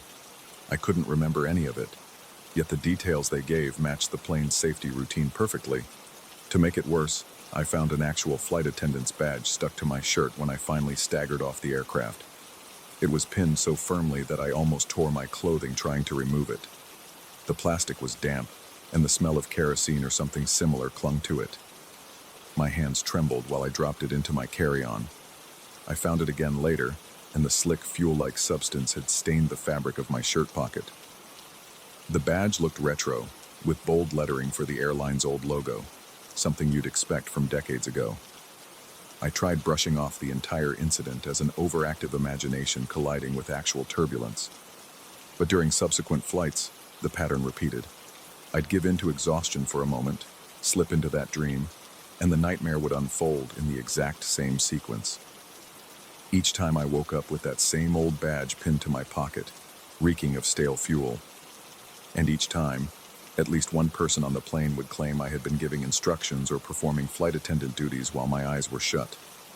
The airline eventually got wind of these strange occurrences. One day, I received a polite but insistent request for a written report. They wanted to understand how I came into possession of what they believed to be an authentic 1969-era badge. They also asked why multiple passengers kept describing me as assisting the crew in some half-sleepwalk state. I sat in an office in their corporate headquarters, staring at white walls and stale fluorescent lights, while an official tried to reassure me I wasn't in trouble. They just wanted answers. I tried to explain the dream, tried to convey how vivid it felt. When I handed them the badge, still faintly damp with an oily residue, I heard the official draw a sharp breath through her teeth. I noticed her recoil slightly as the chemical odor hit her nostrils. The atmosphere in that room was suffocating. I began to sweat. My mouth went dry, and I had to swallow several times before continuing. My voice sounded weak, even to my own ears. It was as if every memory was becoming real right there in that office. I felt lightheaded, recalling how the seats shook, how the overhead panels vibrated under invisible stress, how the flight attendant's ghostly presence seemed to blend into my nightmares and then seep into my waking life. They asked if I needed medical help or if I wanted to see a therapist. I admitted I was already seeing someone about my phobia of flying. Then they told me their radar systems never indicated the extreme turbulence that I kept describing. Officially, those flights were logged as smooth with only minor bumps. Yet passengers had filmed overhead bins popping open, food carts sliding, seatbelts straining.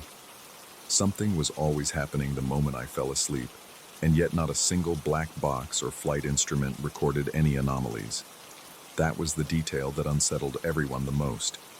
The airline decided to do something unprecedented. They gave me a lifetime upgrade, presumably as a gesture of goodwill or to keep me content, so I wouldn't go to the press with these bizarre stories. The seat they offered was always 17A, a window seat, supposedly because it was special for legroom on certain planes. But the flight attendant from my nightmares had whispered a final phrase the last time I fell asleep. She said the next landing would be final.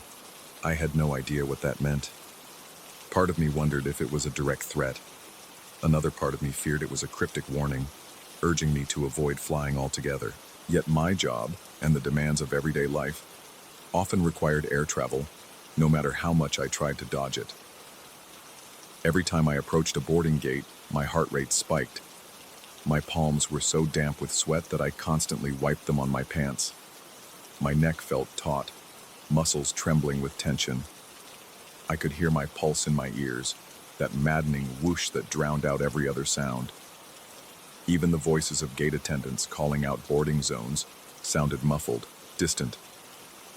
People in line seemed oblivious to my inner turmoil, shuffling forward as though everything was normal. On my most recent flight, when I first glimpsed my seat, 17A, I hesitated in the aisle. The overhead lights flickered again, like they did on that original flight that started everything. It felt like the plane was exhaling a silent threat. For a moment, I was sure I smelled something acrid and familiar, a faint odor of kerosene or old machine oil. I touched my shirt pocket reflexively, bracing myself for that jolt of confusion and fear. My heart pounded in my chest, each beat a hammer against my ribs. I lowered myself into the seat, trying to breathe slowly so I wouldn't pass out. I vowed to stay awake, no matter the cost. I ordered the strongest coffee the flight attendant, a regular modern-day attendant, could offer, and clutched the paper cup in both hands, drinking sip after scalding sip. My throat felt raw, and sweat rolled down the back of my neck. As the engines roared for takeoff, my fingernails dug into my armrests. I could feel every bump and shift in altitude. My mind started playing tricks on me again. Every creak from the cabin sounded like footsteps approaching. The overhead lights seemed to glow too brightly before dimming unexpectedly. as if the electricity was surging in uneven pulses. At some point, I must have blinked too long or let my guard slip. I didn't even realize I was drifting until the dream surfaced, pulling me under like a riptide. The navy blue uniform from 1969 came into focus immediately. It was the same flight attendant, her expression disturbingly neutral. I wanted to scream that I wasn't responsible for anything, that I just wanted to survive the flight, but my voice wouldn't work. She reached forward and grabbed my shirt pocket. I felt the pin of the badge pierce the fabric like a needle through skin. Then she leaned in, that same whisper, "Now you're responsible." In the dream, I sensed a violent jolt. The plane rattled as if we had hit a wall of turbulent air. My seatbelt seemed too loose, and I felt myself lifting off the seat for a second before slamming back down. The dream and reality overlapped in a dizzying haze. My stomach lurched, and I tasted the acidic bite of coffee mixed with bile. I was drenched in sweat, shirt sticking to my body. My fingers twitched uncontrollably, trying to brace for the next drop, but there was no brace to be found in a world that felt so unreal. When I opened my eyes, I saw people around me clutching their seats, faces frozen in fear. One man to my left had an expression of absolute shock, as though something impossible had just occurred. Several overhead compartments hung open, luggage peeking out. My seatbelt was buckled, yet I felt as if I had been on my feet mere moments earlier. My ears rang with a high-pitched hum, and the main cabin lights flickered again. The pilot's voice crackled over the intercom, stating that the flight should have been smooth, and he had no explanation for the sudden turbulence. There was a weird hush among the passengers. It felt like we had all experienced something unexplainable, but no one dared speak of it. After the plane landed, a couple of people timidly approached me in the jet bridge. They said they had watched me stand up during that horrendous bout of turbulence with my eyes half shut, calmly pointing out the nearest exits. They insisted it was like I was in a trance or under someone else's control. I felt shaky, my legs barely supporting me. My chest felt so tight I could hardly breathe. For an instant, I glanced at my shirt pocket, and sure enough, the battered old badge was pinned there, shining faintly under the harsh fluorescent lighting of the airport corridor. The smell of fuel made my stomach churn. I tried yanking it off, nearly tearing the cloth. People who saw me do it backed away, uneasy but not sure why. I felt compelled to alert the airline again. When I showed up at the support desk, they passed me along to a manager who recognized my name. That recognition sparked a bit of panic in his eyes. He asked me about the flight, about what I'd experienced. I answered in halting, shaky phrases, feeling my pulse throb in my temples. The manager seemed both nervous and oddly excited. He muttered that they'd do more research, but in the meantime, my seat assignment for future flights would remain 17A. The way he said it, as if there were no alternative, made my heart skip a beat. My palms felt clammy, and I wiped them on my pants again, as if trying to erase the entire experience. Days passed, and I tried to put it all out of my mind. Yet I kept waking up in cold sweats at home, the echo of that dream ringing in my ears. I'd smell that pungent kerosene in my apartment, even though I lived nowhere near an airport. I started to suspect it clung to my clothes or my skin. Whenever I tried to shower it off, the water felt too cold, piercing my skin like needles. At night, shadows in the corners of my bedroom seemed to move when I wasn't looking. I'd hear faint whispers, and sometimes I'd catch the reflection of that 1969 flight attendant in a darkened window, her eyes boring into me like a silent accusation. My therapist tried to assure me that these experiences could be a manifestation of my phobia. I was taught coping mechanisms, breathing exercises, grounding techniques, even suggestions about hypnosis to break the cycle, but the line between dream and reality had already blurred too much. Each time I boarded a plane, I felt the oppressive weight in the cabin, as though the seats and the walls held secrets from decades past. I'm scheduled to fly again soon, once again assigned to 17A. The airline says it's an upgrade, the best seat for a fearful flyer, as if that makes sense after everything that's happened. But I can't shake the dread clinging to me. My heart speeds up whenever I even think about walking through the jet bridge. I've been trying to interpret that final whisper from the dream, the part where she said this landing would be the last. I'm terrified of what that implies. I've contemplated canceling the trip, driving instead, or even quitting my job if they insist on flying me out. But some force, whether internal or external, keeps drawing me back to that seat. Right now I'm sitting at home, passively staring at the confirmation email for my flight that departs tomorrow. My chest is tight with dread. I glance at the small badge sitting on my kitchen table, surrounded by plastic zip bags and paper towels in a failed attempt to quarantine the smell. The stale reek of fuel hasn't dissipated. The battered airline logo from 1969 has begun to peel at the corners, revealing a thin layer of rusted metal beneath the plastic. There's an itching sensation at the base of my skull that tells me I have to see this through, or it will haunt me indefinitely. The sense of responsibility weighs heavily on my shoulders, exactly like she said in the dream. I don't know what will happen when I take my seat in 17A. My hands are trembling just from typing that. Perhaps I'll resist sleep by flooding my system with caffeine, refusing to close my eyes for even a second. Or maybe I'll let it happen. Let the dream unfold and see if it offers any answers. The unspoken threat in her voice. The next landing will be final. Echoes through my thoughts. I imagine the ground rushing toward me, or the possibility of stepping off that plane forever, changed yet again. But I will board the plane, because the alternative is living in perpetual dread, never knowing what it all means.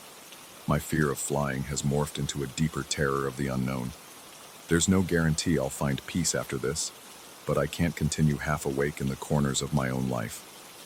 Even as I write these words, my heart thrums like a jackhammer, sending jolts of anxiety through my chest.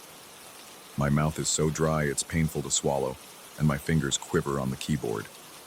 Tomorrow I'll walk down that jet bridge, pinned between other travelers chatting about work and vacations. I'll see 17A and force myself to sit. The moment the engines rev up, I'll feel that oppressive pressure in my chest. Then the wheels will leave the tarmac, and the seatbelt sign will glow overhead. My stomach will clench as the plane ascends into the clouds, and with every passing second, I'll be fighting the primal urge to keep my eyes open. If I lose that battle, if I drift off, I know exactly who will appear in my dream, and I know exactly what she'll say. I can't tell you how it will end, only that the dread has become a tangible presence in my life. I sense it behind me, like a phantom, whenever I turn off the lights or pass a reflective surface. Her uniform, her whisper, the smell of kerosene, they're all part of me now. This is my reality. The seat 17A, the intangible turbulence, and the flight attendant who refuses to let go. Whether I can break the cycle or not, I have to try. Because if I don't, the fear itself might become my new normal, an endless loop of haunted flights and dreamlike revelations. So I'm stepping onto that plane. I'm accepting the so-called upgrade. Even though my breath is already ragged, even though my pulse is still pounding, I'll do it. Because if there's one thing worse than confronting a terror that defies logic, it's running from it indefinitely.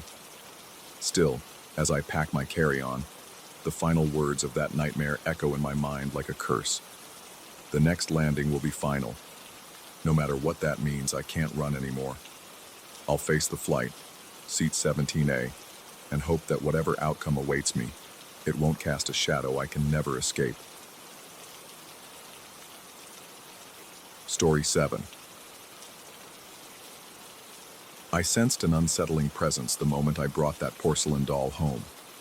Even before I opened the bag, I felt as though the air around me had thickened, weighed down by a quiet, watchful tension. It was as if something keenly awaited its release from a long slumber, poised to drift across the threshold of my home and settle into the shadows. By the time I placed the doll inside the illuminated glass cabinet in my hallway, my hands were trembling with anticipation I couldn't entirely explain. That was just the beginning. Now I'm left questioning every odd reflection, every flickering glow, every echo of a voice, wondering whether there's something far more sinister at play than an old curiosity from a rural fair. I found the doll at a strange little market I stumbled upon one autumn weekend. I had driven out of town to meet a friend who collected obscure knickknacks and recommended a curiosities fair he'd seen advertised. I arrived to find an assemblage of worn tents, half of them teetering in the wind on the outskirts of a dusty parking lot. It looked more like a yard sale for the bazaar than any formal event. Vendors hawked everything from antique cutlery to misshapen taxidermy, but among that disheveled display of odds and ends, a booth at the far end caught my attention. Its proprietor stood behind a wooden table, his pale eyes scanning the passers-by without saying a word. Spread across his table were porcelain figurines, each meticulously painted, each wearing a distinct expression. At first glance, none of them appealed to me. Then I noticed, tucked in the corner, an odd-sized doll that stood about as tall as a house cat. Its dark moss-green dress was frayed at the edges, and its glassy eyes gleamed with a lifelike quality that felt uncomfortably human. Despite a sense of unease gnawing at my stomach, I picked it up. Its weight surprised me. It was heavier than it looked. The vendor named a price, and I didn't bother to haggle. I wanted it, though I couldn't explain why. When I got home, I placed the doll in my hallway cabinet, a piece of furniture with glass doors and a motion sensor light. The interior lights would normally click on whenever someone passed by, yet it seemed the doll had other ideas. Over the next few days, I noticed the light flickered to life even when no one was near. At first, I chalked it up to a wiring glitch, but each time the sensor misfired, the doll's face appeared illuminated in a way that chilled my blood.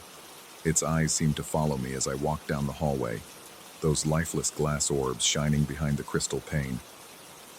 I tried to brush it off. I told myself I was just imagining things because of the unnerving expression on that porcelain face. Then something new started happening. If I so much as hummed a tune under my breath, I'd hear a faint click from the cabinet, as though the doll's head moved to follow the melody. I tested it with a friend who came to visit one evening. He hummed a snippet of an old song, half joking that my creepy doll might enjoy some music. I pretended to laugh along, but inside, my heart pounded. Then I heard it. A small, almost imperceptible crack in the doll's porcelain neck. The sound of it pivoting to align with him. The cabinet light shone. Even though he stood a good 5 feet away, my friend didn't notice. But the dull ache in my gut told me this was no coincidence. Later that night, a sense of unease kept me from sleeping. Every time I closed my eyes, I envisioned those glass pupils shifting on their own. I pictured that green dress swaying softly, the doll turning to stare at me with a silent admonition. My body was tense, my heart thudding so loudly I wondered if the neighbors could hear it. When I finally drifted off, I dreamt that the display cabinet door opened on its own. I dreamt of faint, deliberate footfalls stepping out into my hallway. But worse than the footsteps was the image I got of the doll crawling onto my bed, its porcelain limbs scraping against the mattress. That dream left me with a clammy film of sweat clinging to my forehead by morning. I tried to banish my fears by confronting them logically. The next day, I set a radio near the cabinet and turned the volume low. I switched stations rapidly, from classical to talk shows, to static-laden channels. Each time a different melody or voice popped up, I detected an impossibly sharp snap coming from inside the glass. The doll was twisting its head to face the radio, the porcelain joints cracking like stiff bones. After the 5th switch, I had to turn the radio off. My pulse was thundering in my ears and my hands were damp with sweat. I couldn't decide if I was losing my mind or if something truly unearthly was happening in my own home. That evening, the sensor light activated on its own about 4 times in the span of an hour. Each time, my eyes would dart toward the cabinet. Though the doll remained perched on its little stand, it never quite seemed to be in the same position I remembered. Its posture was subtly altered. Maybe the head tilted at a slightly different angle, or the arms shifted in an almost imperceptible way. I convinced myself it was just my frazzled perception messing with me, but the tension in the house was suffocating, and I found it hard to swallow, as if my throat was constricted by the intangible fear settling in every corner. By the 3rd night of this bizarre dance with the doll, my paranoia grew to the point where I could hardly bear to walk past the cabinet at all. I began taking detours around my own home to avoid that hallway. Each time I was forced to pass by, my pulse would spike. and I'd have to remind myself to breathe. My breath would become shallow, and my chest would tighten. The air felt stale, as though no fresh breeze had crossed the threshold in years. I was convinced someone, or something, was watching me from inside the glass. If I lingered a second too long, I'd see my own reflection in the cabinet door, and it unsettled me how my eyes seemed more sunken than usual, wide with fear. Part of me couldn't believe I was letting a mere object rattle my nerves so completely. Another part of me recognized that something genuinely inexplicable was happening, and ignoring it might only make things worse. That's when I decided to test a theory. If the cabinet light and the doll's movements were triggered by any source of sound or melody, then maybe depriving the house of power would offer me some measure of control. I cut the power to my entire home late one afternoon, flipped the breakers, no electricity coursing anywhere. The refrigerator would keep things cool for a while, so I wasn't too worried. The house plunged into a soft gloom. Pale evening light filtered through the windows, casting distorted shadows on the walls. Without the usual hum of the appliances, the silence pressed on my eardrums. It felt as if I had stepped into some oppressive bubble where time had slowed to a standstill. Then I began to hum, a low, trembling melody, the kind of tune that feels more like a frightened whisper than a song. It occurred to me how bizarre this was. A grown man standing in the dark, provoking a porcelain doll. The rational side of me insisted I was being ridiculous, but the fear in my stomach was more real than any denial I could muster. My voice quivered as I continued humming, sweat already pooling on my temples.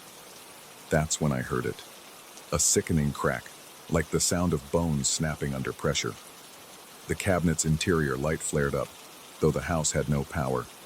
Except this time, the glow was an ominous red, bathing the glass in a sinister hue. My pulse rocketed. I could practically feel the blood drain from my face. The doll's head swiveled, following the melody as I held my breath. My eyes darted to the glass doors, and I caught my reflection. Only it didn't match my actual face. My reflection's mouth was sewn shut with thick green thread, just like the doll's dress. My lungs constricted, and I could feel my fingernails biting into my palms. My reflection's eyes stared back at me in abject terror, but I couldn't blink. I was too entranced by what I was seeing. It lasted only seconds, but it felt like an eternity. Then the red glow snapped off, plunging the cabinet back into darkness. My reflection was gone. My mouth was free of any thread, yet I could taste a metallic tang, like copper, on my tongue. Shaking, I fumbled for a flashlight. My heart hammered so fiercely I thought it might burst, and my throat felt tight, as though invisible fingers were pressing in on it. When my flashlight beam found the doll, it looked entirely unchanged, yet I couldn't ignore the darkness in its glassy eyes, as if something ancient and malevolent peered out through them. I spent the rest of that night pacing the living room, refusing to go near the hallway. A nauseating fear churned in my stomach, and each time I thought about that reflection, a wave of goosebumps prickled my arms. The worst part was the creeping sense that I wasn't alone. I kept feeling a presence hovering just outside my field of vision. Every time I spun around, the air behind me was empty. Still, my instincts screamed that something moved, darting from corner to corner, watching me with silent, predatory interest. My appetite vanished. Even sipping water felt laborious. The dryness in my mouth was unrelenting, and I could hear my own swallow echo in the hush. My legs twitched involuntarily, ready to bolt at the slightest sound. At one point, I thought I heard the cabinet door creak open, a soft shift of glass on hinges. I froze, sweat trickling down my temples, breath lodged in my throat. The only other sound was the rapid thumping of my heart. Eventually, I mustered the courage to tiptoe down the hallway, flashlight trembling in my hand. The cabinet door was closed, but that didn't console me. I had heard something. At least, I believed I had. Dread escalated into full-blown paranoia by midnight. I wondered if I might be losing my mind. Maybe none of this was real. Maybe I was experiencing some kind of psychological break. But another part of me recalled the vendor's unwavering stare, that raw feeling of inevitability I had when I first picked up the doll. One thought echoed in my head. I had invited this into my home. By the time dawn arrived, my nerves were so frayed, I decided I had to either confront the doll or leave. But I couldn't stand the idea of fleeing my own house, so I resolved to face it. With quivering hands, I switched the power back on. The normal lights buzzed faintly and the refrigerator kicked into its routine hum, restoring some sense of the mundane. Taking a deep breath, I steadied myself and walked to the cabinet. My plan was to remove the doll from its place, wrap it in cloth, and lock it away somewhere inaccessible. Maybe I'd drive it to a storage unit across town. Maybe I'd bury it in the ground. I hadn't decided yet. I just knew it had to go. I opened the cabinet door slowly, the glass making a soft whoosh as it separated from the frame. The doll stared ahead, unblinking. My skin prickled with goosebumps, and the hairs on the back of my neck stood up. My heart was going so fast that I could barely hear anything over the rush of blood in my ears. I reached in cautiously, half expecting the doll to move on its own. My fingertips brushed the moss-green dress. The fabric felt rough, almost prickly. An intense wave of cold radiated through my fingers the moment I touched it, forcing me to jerk back. It felt like plunging my hand into an ice bath. Undeterred, I tried again, this time pulling the doll out of the cabinet. It sat limp in my grasp, its limbs limp but oddly heavier, as if resisting. The porcelain felt unnaturally cool, and I struggled to maintain a grip because my palms were slick with sweat. I wrapped the doll in an old blanket and placed it into a cardboard box. Each time the blanket's folds shifted, I caught a glimpse of those glass eyes, and a jolt of dread coursed through me. Once it was secured, I sealed the box with duct tape, creating multiple layers as if trying to hold back some malevolent power. My breath was ragged, and I could almost feel my heart pulsing in my throat. That evening, I drove the box to a storage facility on the outskirts of town. The entire ride, I kept the radio off, too afraid of what might happen if a tune spilled out of the speakers. My hands were slippery on the steering wheel, and I stayed hyper-aware of every little noise the car made, half expecting the box to shuffle or the doll to whisper. My neck muscles were bunched up, tense from the anxiety gnawing at me. Each red traffic light felt like an eternity, the shadows of passing cars stretching across my windows in unsettling shapes. Once at the storage facility, I rented a small unit. The place was dimly lit, the overhead fluorescents flickering every few seconds. My gut churned as I set the box down, but the overwhelming sensation was relief. Locking that padlock felt like sealing away a fragment of nightmare. I told myself it was over, that the doll would remain there, powerless. Yet my relief was cut by the persistent question, had I truly escaped? I wish I could say the story ended there, but even after I returned home, I found the hallway felt claustrophobic, as though the walls had inched closer. The display cabinet stood empty and dark, yet the space was still suffused with that same unsettling hush. At night, I occasionally heard the distinct click of the motion sensor light, as though it flicked on for just a second and then died out. Each time it happened, a burst of panic surged through me. I would lie still in my bed, covers drawn up to my chin, a cold sweat dampening my pillow. In those moments, I couldn't shake the feeling that, somewhere behind that locked door in the storage facility, the doll was still listening, still waiting. Worst of all are the reflections. Though my mirror reveals no threads across my mouth, and my glass cabinet is empty, I sometimes catch a glimpse of my reflection in a dark window. In that fleeting glance, I swear my lips appear bound by green stitching. My throat locks up, and my skin crawls with the memory of that red light. Every beat of my heart hammers home the realization that this encounter has left a permanent mark on me. I didn't destroy the doll. I merely confined it. For all I know, it can exert its influence from afar. Even now, whenever a stray melody passes my lips, I pause, listening for that telltale crack of porcelain. I can never be entirely sure I won't hear it. I still struggle to sleep through the night without trembling awake, convinced I heard the sound of a small figure moving under the bed. The gloom that has fallen upon my home weighs me down, an ever-present reminder of what's out there in that storage unit. There are nights I toy with the idea of retrieving the box, of burning the doll to ash, but I can't bring myself to do it. A nagging dread whispers that destroying it might invite something worse. So I remain here, in a house that feels both mine and not mine, captive to shadows in the corners and faint flickers of light that dance across my walls. Every day, I fight the creeping sensation that I'm never truly alone. I've managed, for now, to outrun the presence that haunted my hallway. But the scars linger in my psyche, reminding me that there are forces we can't easily comprehend, and that sometimes curiosity is more than just a weakness. It's an invitation. I remain poised in the hush of my own living room, eyes darting toward the hallway, ears straining for any hint of motion. The line between reality and nightmare has blurred, and I'm left with the haunting certainty that the doll's gaze may yet pierce the silence again. Nothing has died here. No child's laugh has echoed, no final heartbeat stilled. But a different kind of horror has taken root, a silent dread that prowls the edges of my life. And whenever I see my own reflection in the corner of my eye, I wonder if my lips will be free, or stitched tightly shut in a vision of green thread. Story 8. A low hum filled the bathroom the moment I first switched on the new overhead light, a faint buzzing that reminded me of an electrical short or distant static. It made the corners of my vision flicker, as if shadows clung to the walls and floor just beyond where the light could reach. That sense of a presence lurking right outside my field of view hit me with an unexpected force of foreboding, and I felt an instant urge to glance over my shoulder. The mirror was brand new, tall, sleek, spanning nearly the full length of one wall.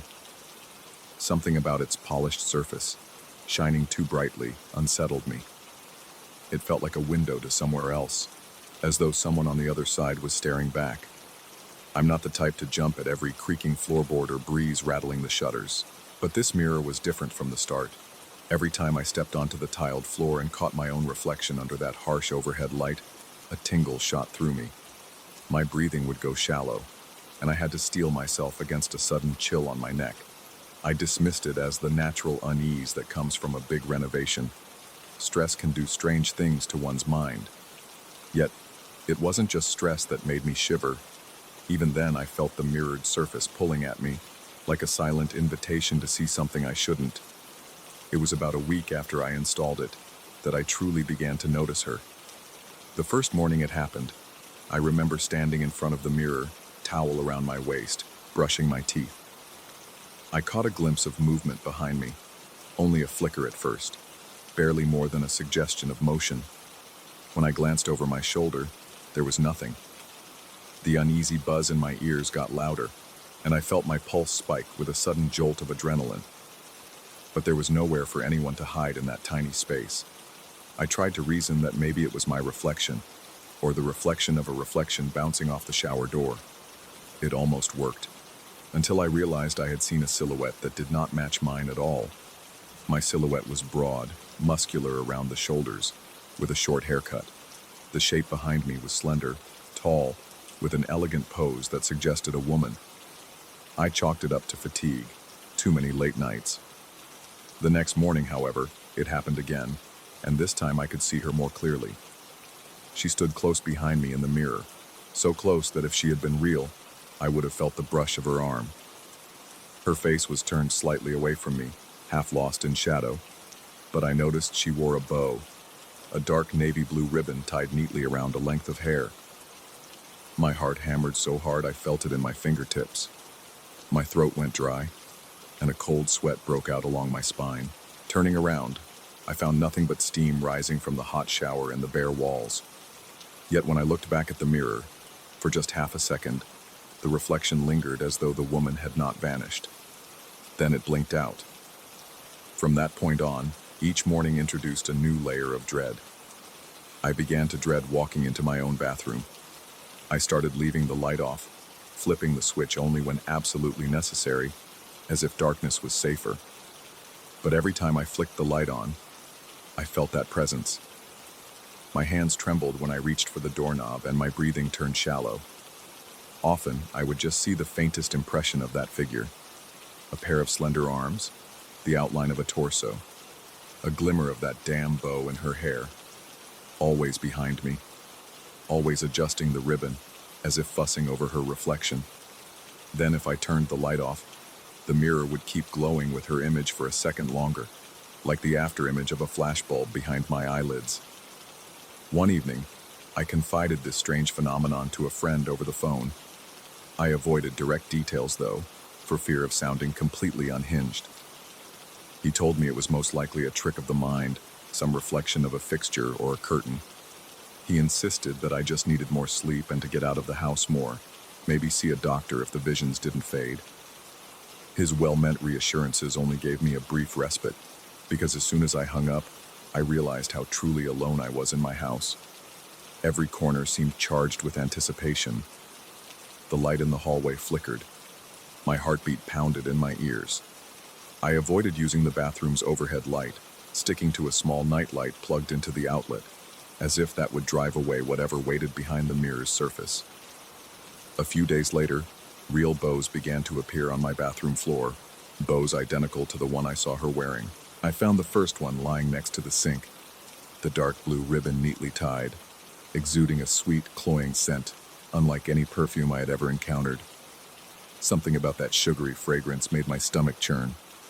I bent to pick it up, and the moment my fingers closed around the ribbon, a surge of numbness shot up my hand. My fingertips tingled, turning cold, as though I had plunged them into ice water.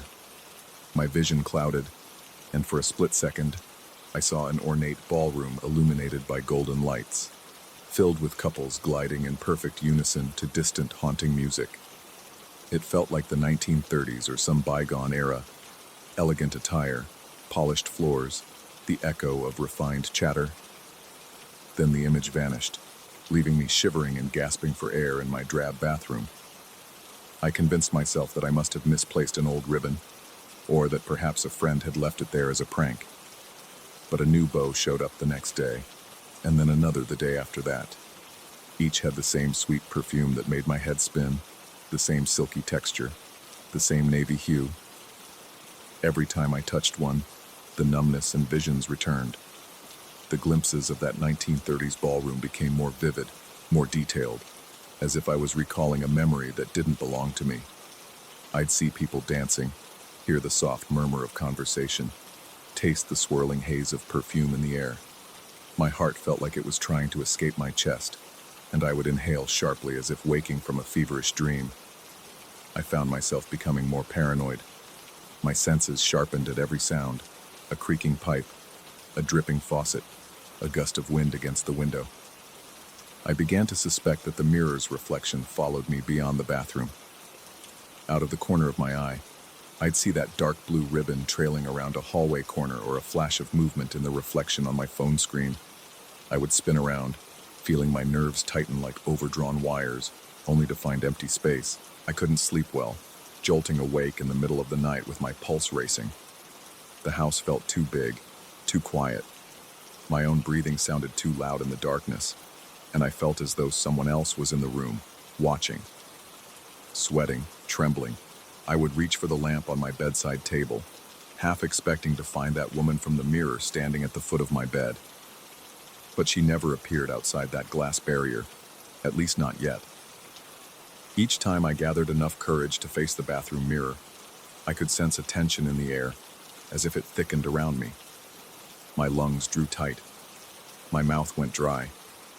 When I mustered the nerve to look straight into the mirror, the woman's figure would flicker in and out of the reflection, always behind me. She seemed more detailed now. I could see the shape of her face in partial profile, the subtle arch of an eyebrow, and that elegant bow. Sometimes her lips would twitch into a half smile, and a wave of lightheadedness would wash over me. The tiny hairs on the back of my neck would rise. My skin prickled as though brushed by electricity. After a week of this torture, I woke up one morning with a dull ache in my left wrist. My head felt heavy as though I'd barely slept, yet my bed was rumpled as if I had thrashed around all night. When I sat up, I noticed a band of dark blue tied around my wrist. It was exactly the kind of ribbon I'd been finding on the floor. My heart dropped. I pulled at the knot, but it was taut, constricting the blood flow. My fingers tingled and I felt my pulse pounding against the ribbon's grip. A wave of nausea hit me, and I broke into a cold sweat. My hand shook as I managed to loosen the knot. When I finally got the bow off, I saw that the skin underneath was bruised, reddened in the exact shape of the ribbon. The mark looked almost like a brand, as if my flesh had somehow bonded with it. I felt as though I'd been claimed. Desperate for answers, I marched to the bathroom mirror again. I couldn't contain my panic. My breaths came in short bursts and my knees felt weak. The overhead light buzzed and flickered as it always did, throwing the room into a stuttering half-darkness. When my reflection came into focus, I saw my own arm raised, wrist still red, but the actual movement was delayed by a fraction of a second. My reflection's eyes, my eyes, looked terrified and uncertain. Yet behind that reflection, she was there. Her form rose out of the murky darkness in the mirror, that sweet perfume thick on the air. She lifted her own slender arm, but it wasn't mirrored to mine. Instead, she held out her hand, as if inviting me to dance. Her lips curved into a knowing smile. My whole body broke out in goosebumps, and an invisible pressure seemed to squeeze the air from my lungs. The reflection persisted even when I switched off the bathroom light. For a full heartbeat, maybe two, I could still see her smiling face in the glass. Then the darkness swallowed her. The sense of suffocation remained, and I had to step out of the bathroom to catch my breath. My skin felt clammy, my heart thudding so loudly in my ears that it blocked out all other sounds. I steadied myself against the hallway wall, feeling the cold plaster beneath my shaking hand. I told myself to stay rational, that I was not losing my mind, that there had to be a logical explanation for it all. But deep down, my instincts screamed otherwise. My nights became plagued by dreams of that 1930s ballroom.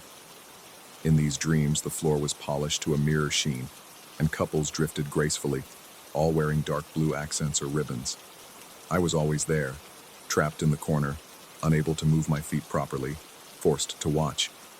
Sometimes, a tall figure in a dark, elegant gown would approach me, and I would see the glint of a navy bow in her hair. She would extend her hand, and just before our fingers touched, I'd wake up gasping for breath, drenched in sweat. Each time I awoke, I caught the faintest whiff of that sweet perfume, as if the dream had seeped into reality. As my anxiety escalated, I tried to cover the bathroom mirror. Duct tape, cloth, even a small sheet of plywood at one point. None of it stayed. In the morning, I'd find the coverings in a heap on the floor, as though they had been carefully removed. Each time I discovered them there, my stomach lurched. I recall pressing my ear to the mirror's surface, hearing nothing but my own frantic pulse echoing inside my head. Yet I couldn't shake the impression that somewhere, on the other side, faint music played. Eventually, I realized I had to confront this haunting. One final morning, with the overhead light flickering erratically and the familiar hum vibrating in my skull, I found myself staring once more at that cursed reflection. The woman stood behind me, closer than ever, her features half shrouded in darkness, but her expression unmistakable. Her lips parted in what looked like delight, her eyes narrowed as if in anticipation.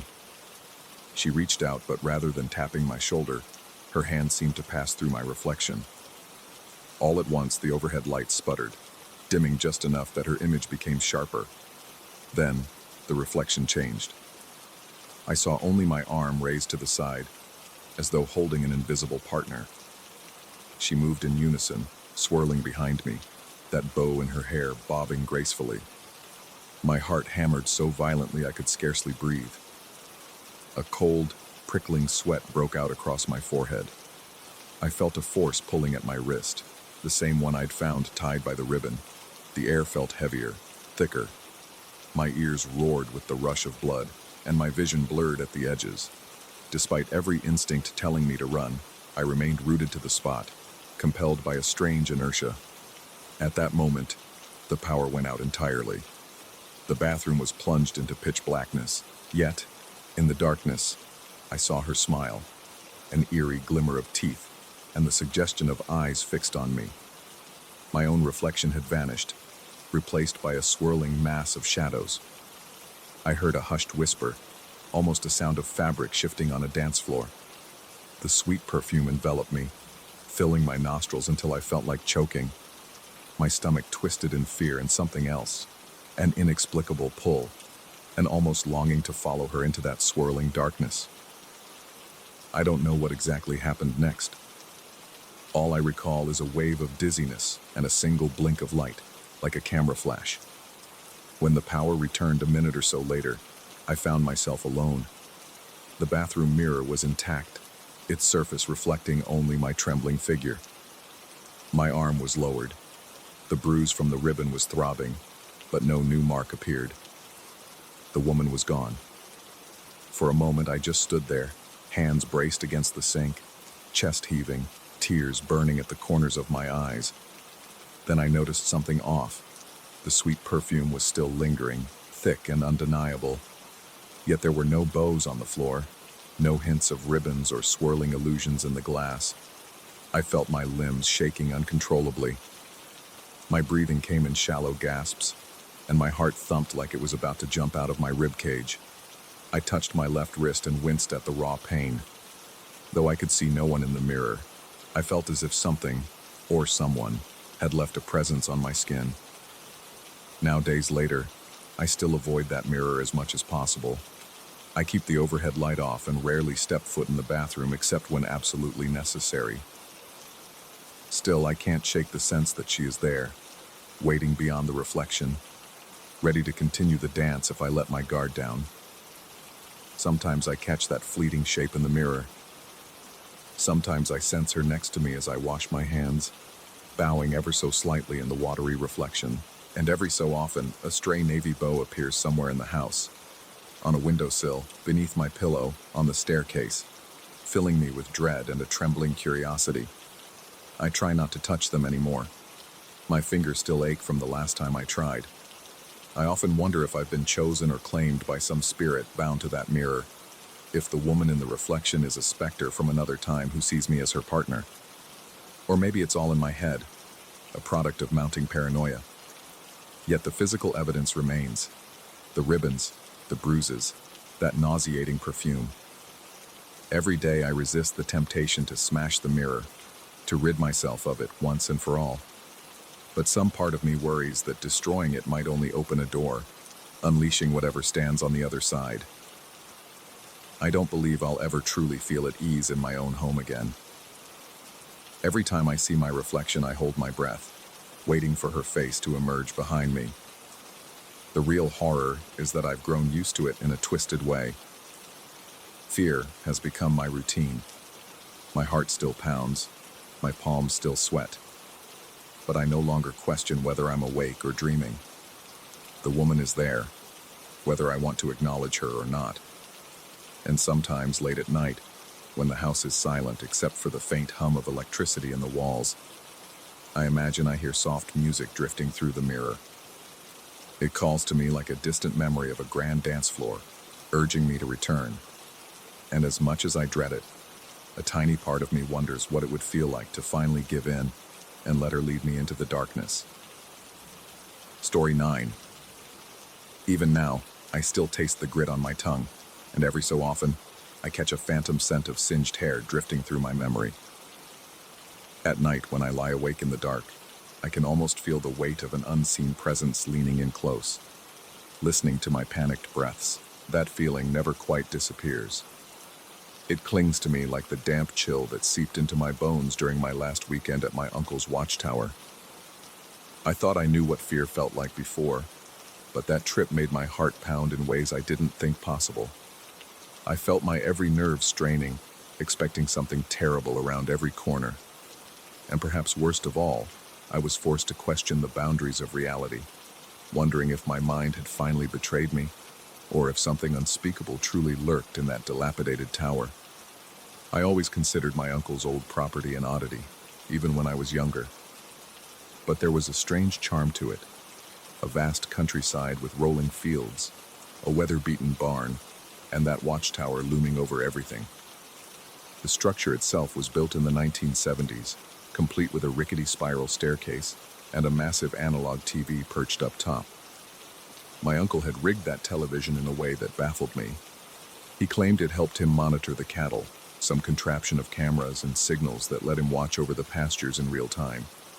It was like stepping back in time when I visited, with the static-laced image crackling and ghostly lights dancing across the screen. I never thought twice about it until a few months ago, when the television started turning itself on every night at exactly 11 o'clock. I remember the first time it happened. I was alone in that musty tower, reading by a flickering lantern. The sudden burst of static made me jump. My pulse throbbed in my ears, and I flicked off my lantern in an instinctual reaction, startled by the TV coming to life on its own. The screen glowed a pale green that sent dancing shadows across the walls. And then came the strangest part: the news broadcast. It wasn't some vintage rerun, but a crisp program announcing events that hadn't happened yet. Lottery numbers, small-town accidents, details about upcoming events. I was immediately unsettled. There was a half-second where I rationalized it as some glitch or a bizarre coincidence, but then I saw the date. It was plainly typed at the bottom of the screen, 3 days in the future. At first, I tried ignoring it. My hands were shaking as I debated what to do.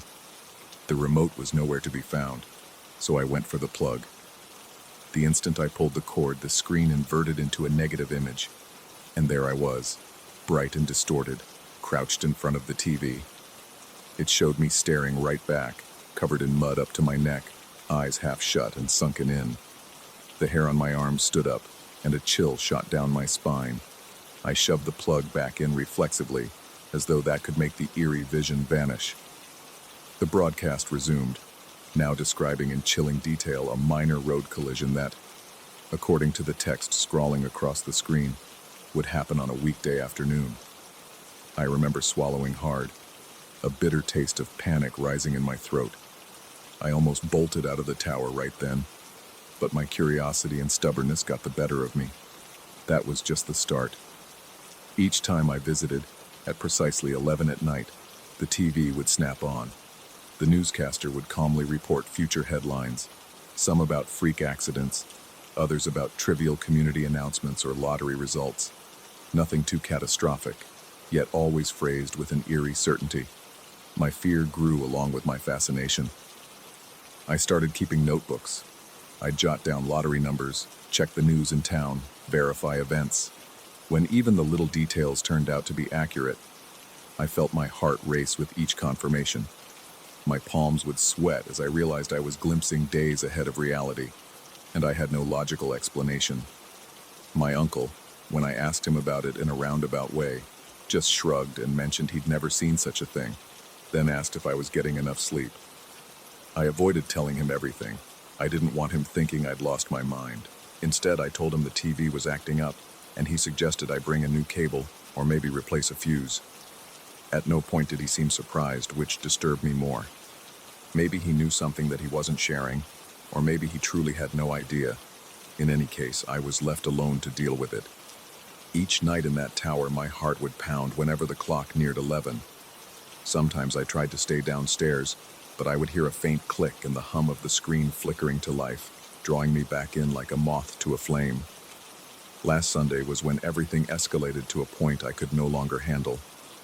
That evening, the sky was bruised with deep gray clouds, and the air smelled like an oncoming storm.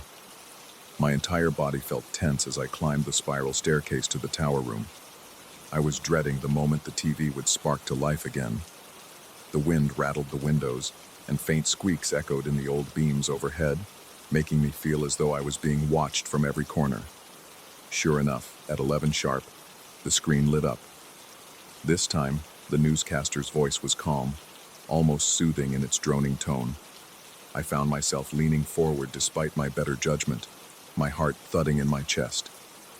Then the banner appeared at the bottom. Breaking news, barn fire, 3:18 a.m. My stomach dropped as the image on the screen switched to shaky footage of flames. It looked like the very barn on my uncle's property. My breathing grew rapid and shallow. I could feel beads of sweat forming on my forehead. According to the telecast, this fire would happen that very night. Well, 3 days in the future from the broadcast's perspective, but for me, It was only hours away. I tried to calm myself, but my thoughts sped in circles. I remember clenching my fists until my nails dug into my palms, desperate to figure out if this was some trick or a terrible omen. Midnight passed with agonizing slowness. My muscles tensed with every creak in the tower. The walls felt too close, as though the room were shrinking around me. I found it hard to breathe, and the air reeked of stale dust and something foul, almost like wet fur. The temperature seemed to drop. I could see my breath in front of me, and my heart pounded so hard it reverberated in my ears. I forced myself to sit there, checking the time every few seconds, growing increasingly anxious as 3 a.m. approached. Finally, unable to contain my unease, I stormed down the staircase into the yard. At first, everything was eerily calm. The night was quiet except for the faint rustling of wind through dry grass. Then, at 3:17, something changed. The barn seemed to glow from within, as if bathed in an unnatural light. I thought I smelled smoke, and my lungs constricted. My hair stood on end. The next moment, an intense wave of heat assaulted me, as if I'd stepped right into the mouth of a roaring furnace. But I saw no flames. My heart thundered, and I instinctively raised my arms to shield my face from heat that shouldn't have been there. My eyes watered, and I gasped for air. A swirling panic took hold of me, and sweat rolled down my back. The barn remained intact, yet it felt like I stood mere feet from a raging inferno. Suddenly, a chorus of frantic lowing, cows bellowing in distress, echoed across the field. Except it didn't come from the barn. It came from the tower behind me. That single, illogical detail made my blood run cold. My stomach churned as I whirled around. The tower windows were dark, but the unmistakable sounds of terrified cattle reverberated from inside. I tried to swallow, but my mouth had gone bone dry. My heart pounded so hard I felt dizzy, and my legs threatened to buckle beneath me. Overhead, the night sky flickered with distant lightning, illuminating the watchtower in brief, strobe-like flashes. I stood there, stunned, listening to the impossible. When I worked up the courage to move, I sprinted back into the tower, determined to silence that horrifying sound. Inside, I climbed the stairs 2 at a time. My legs burned with lactic acid, and I could feel my pulse throbbing in my temples.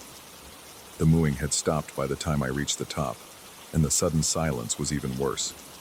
It felt like the walls were absorbing all sound, leaving me alone with the drumbeat of my own heart. As I approached the TV, I smelled something acrid. The screen was still glowing faintly, flickering with white noise. Then, out of nowhere, the image of the newscaster reappeared, face contorted by static. There was no sound, just the faint hum of static.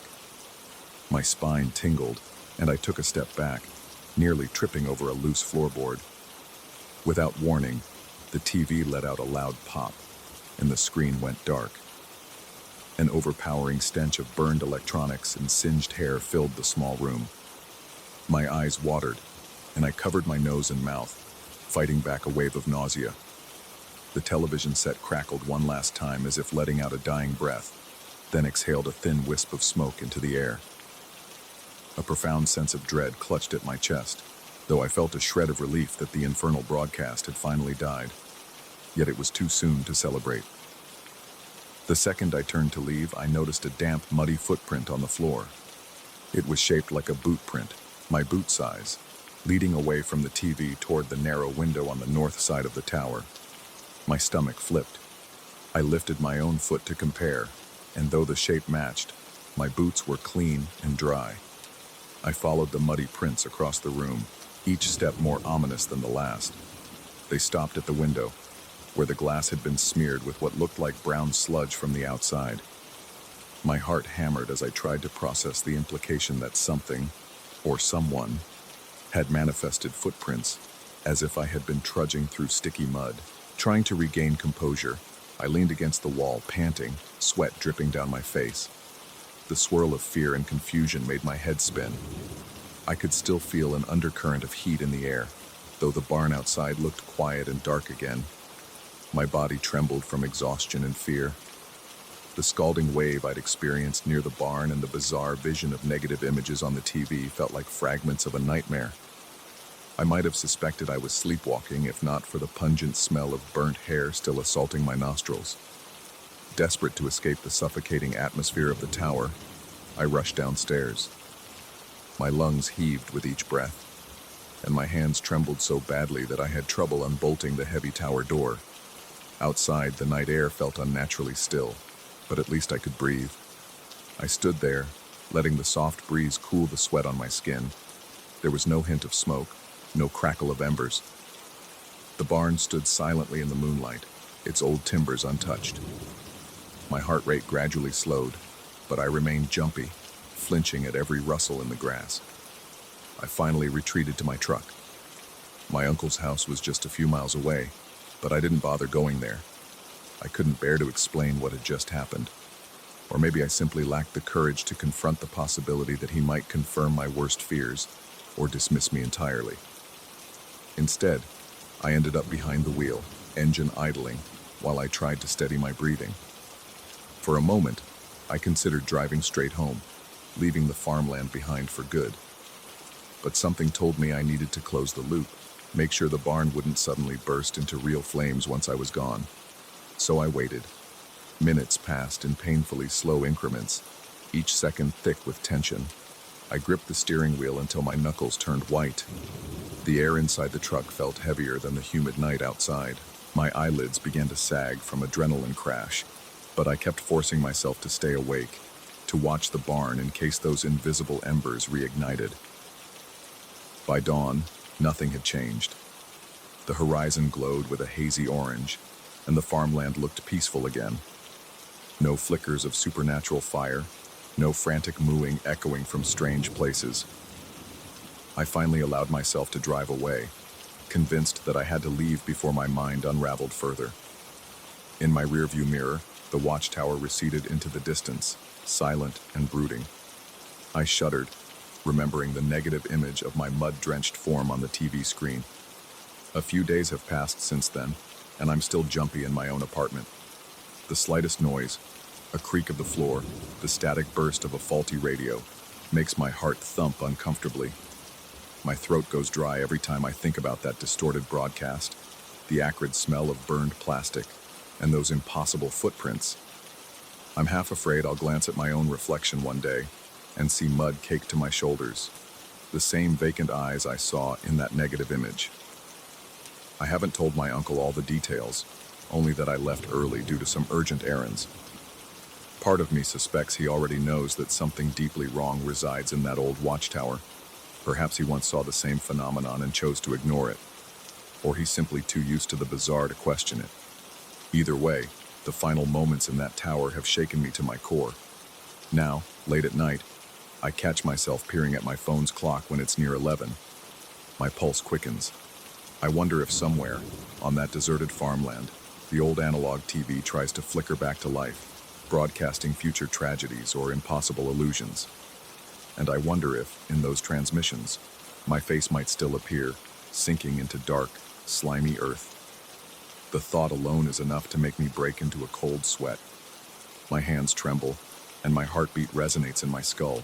Every so often, I replay that final night, searching for an explanation that will make it all less horrifying.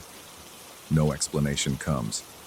I'm left with the memory of that scorching heat and the echo of distressed mooing in a place it had no business being.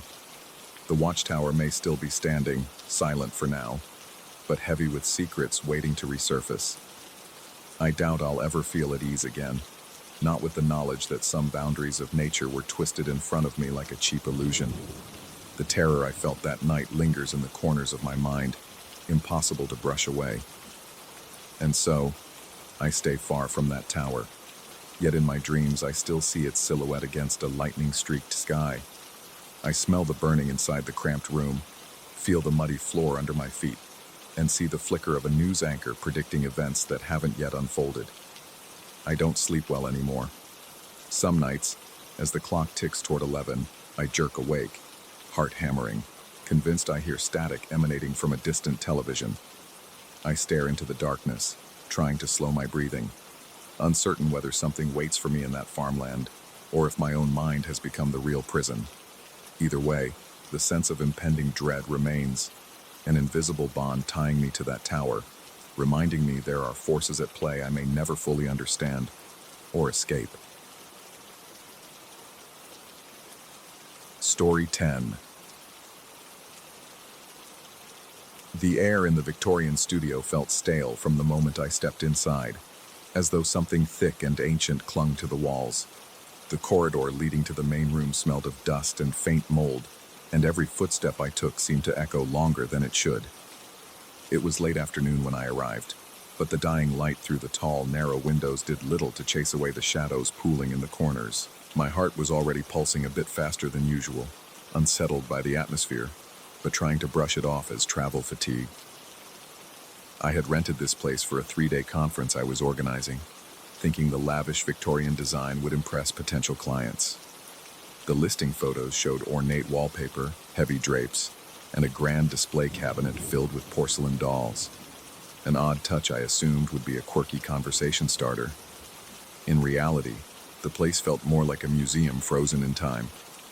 The caretaker had led me in briefly, but left soon after handing me a thick guest book and pointing out the main features. Inside the main room, that display cabinet immediately grabbed my attention. It stood about 7 feet tall against the far wall, locked tight with a small brass keyhole. Behind the glass, 20 porcelain dolls in frilly dresses and elaborate hats stared outward, their painted eyes strangely reflective in the dimness. I'm not someone who scares easily, but there was something about those dolls, so perfectly still, yet each with a delicate expression that seemed to shift whenever I glanced away, that made my spine tingle. I chalked it up to nerves about the conference. The first day went by in a rush of setting up. I stayed in the studio alone that night, double-checking the equipment for presentations. Although the day had been filled with normal tasks, arranging chairs, testing audio, greeting a few early arrivals, I couldn't shake the feeling of being watched. Once, while I was adjusting the projector in the main room, I swore I heard a faint tapping on glass. I paused, heart thumping against my ribs, listening, but it never repeated. I thought it might be the old building settling or a branch scraping a window. When I walked past the cabinet, though, the dolls seemed angled just a little differently than before. My breath caught, but I convinced myself that I must have bumped the display somehow, or that the caretaker had repositioned them. During the second night, I finally shut everything off and got ready for bed. It was almost midnight, and the hallway light flickered as I headed to my small rented bedroom at the back of the studio. The bed was an antique 4-poster with a headboard carved into swirling patterns that vaguely reminded me of twisted faces. The sheets were clean enough, but every time I moved, I heard the old wood creak with unsettling groans that made me think of hushed voices. My mind wouldn't settle, and my pulse drummed in my ears. Eventually, I dozed off. Sometime later, I was jolted awake by my phone vibrating. My room was pitch dark, the only light a vague glow from the phone screen. I squinted at the time, 3:06 a.m. A cold wave of anxiety washed over me. I have a meditation app that sometimes plays gentle ambient sounds, but I never leave it on. Yet here it was, automatically launching itself, blasting some archaic French chanting through the tiny speaker.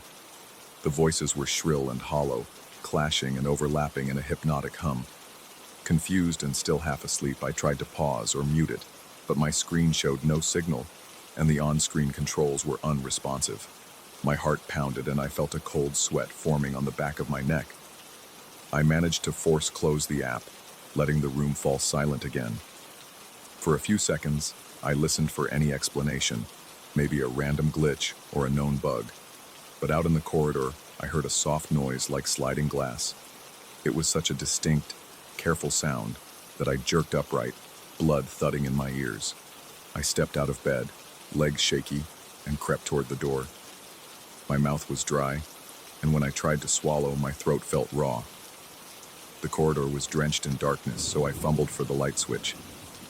There, at the far end, stood the display cabinet. My stomach dropped when I realized its glass door was slightly ajar, reflecting a thin strip of ghostly light from a wall sconce. My breathing quickened. That cabinet had been locked. I remembered checking it on the first day because the caretaker insisted it must remain sealed. It definitely hadn't been opened before. I felt each beat of my heart hammering against my chest as I walked closer. The door squeaked softly when I nudged it. Inside, the cabinet was empty. All 20 porcelain dolls were missing. Before I could even process that shocking realization, I heard a slight shuffle from behind me, near the direction of my bedroom. My entire body tensed, and I spun around. The faint overhead light revealed them, the dolls, arranged in a loose semicircle on the floor around my bed. It was as if they had assembled for a quiet gathering. Their tiny porcelain bodies faced the mattress, and each head was tilted at an odd angle, like a line of metronomes about to start ticking. For a moment, I felt sure I was still dreaming, trapped in some kind of twisted nightmare. My vision blurred and I had to blink hard. Stepping back, I felt my skin crawling, beads of sweat trickling down my temples. My legs wobbled and I nearly fell against the wall. Summoning every bit of courage, I reached for my phone, wanting proof of what I was seeing. I opened the camera, but the feed on my screen didn't match the room. Instead of the wide shot I expected, all I saw were extreme close-ups of grinning porcelain mouths, the image zooming in and out in a rapid, dizzying fashion. No matter how I angled the phone, the display refused to show a normal perspective. It was as if the dolls themselves were controlling the camera's focus, forcing me to confront their tiny, unsettling smiles one by one. Adrenaline flooded my system. I could hardly breathe, each inhale ragged and shallow. The walls felt closer, as though they were shifting inward. In a rush of panic, I dashed to the bed, sweeping the dolls aside with frantic swipes of my arms. They clattered to the floor but did not break. In the back of my mind, I heard the brittle impact of porcelain on wood, yet not a single doll chipped or cracked. My hands were trembling so hard I could barely keep my phone from slipping out of my grip. Staggering back, I slammed the bedroom door shut, as if that could contain whatever force was animating those grotesque figures. I don't know how long I stayed awake, lights on, back pressed against the headboard, panting. Minutes felt like hours. My heart never seemed to slow down. It was a frantic, drumming metronome in my chest, mirroring the silent bobbing of those porcelain heads. Eventually, exhaustion overcame me. When I woke, the morning sun was streaming through the windows, and I had to summon all my courage to peek around the bedroom door. The dolls were back in the cabinet, lined up neatly as though they'd never moved. The glass door was shut, locked, without the faintest sign of tampering. I almost convinced myself it was a hallucination. Stress can play tricks on the mind, especially in an unfamiliar environment. But the memory felt far too vivid. Every detail was etched into my thoughts. The archaic chanting, the camera's bizarre glitch, the doll's unnerving presence. I decided I would leave that day. It was supposed to be my final day hosting any lingering business, but I resolved to cut it short. I called the caretaker, or tried to explain there was some malfunction in the cabinet lock and that it terrified me. My phone had no signal again, even though it had worked fine earlier in the day. Anger and fear churned in my stomach as I realized I was essentially trapped with no easy way to report this. I forced myself to walk back to the main room, determined to gather my conference materials and meet any final visitors in a public cafe nearby instead. The place was silent aside from the faint creaks of old floorboards. The dolls stared at me through the glass, unchanged, but I felt their presence as a tangible weight in the air. My heart pounded, and a cold film of sweat coated my neck and underarms. I could practically taste the tension, metallic and bitter, at the back of my throat. While clearing my notes from a side table, I heard that same archaic chanting from the phone speaker. My phone lit up from across the room on a chair, flickering as if stuck in a short loop. The chanting was louder than before, layered with overlapping voices. It sounded like a recording from a centuries-old ceremony, the French words archaic and elongated, almost a moan that curled at the edges of hearing. My pulse skyrocketed. I approached my phone slowly, dread building with every step. The screen displayed an indecipherable symbol, not an app icon, just a swirling pattern that pulsed with the chanting. Breathing heavily, I snatched the phone and tried to power it down. The button wouldn't respond. I felt like I was losing my grip on reality. Maybe everything around me was conspiring to unravel my mind. The chanting cut off abruptly, leaving a silence so thick it made my ears ring. Then, for no apparent reason, the phone rebooted, returning to its normal home screen with no sign of what had just happened. I rushed around, collecting all my belongings, yanking cords from outlets, and cramming them into my suitcase. My sweat-damp shirt stuck to my back, and every so often I'd catch a glimpse of those doll eyes reflecting the overhead lights. Even behind the glass, they felt too close.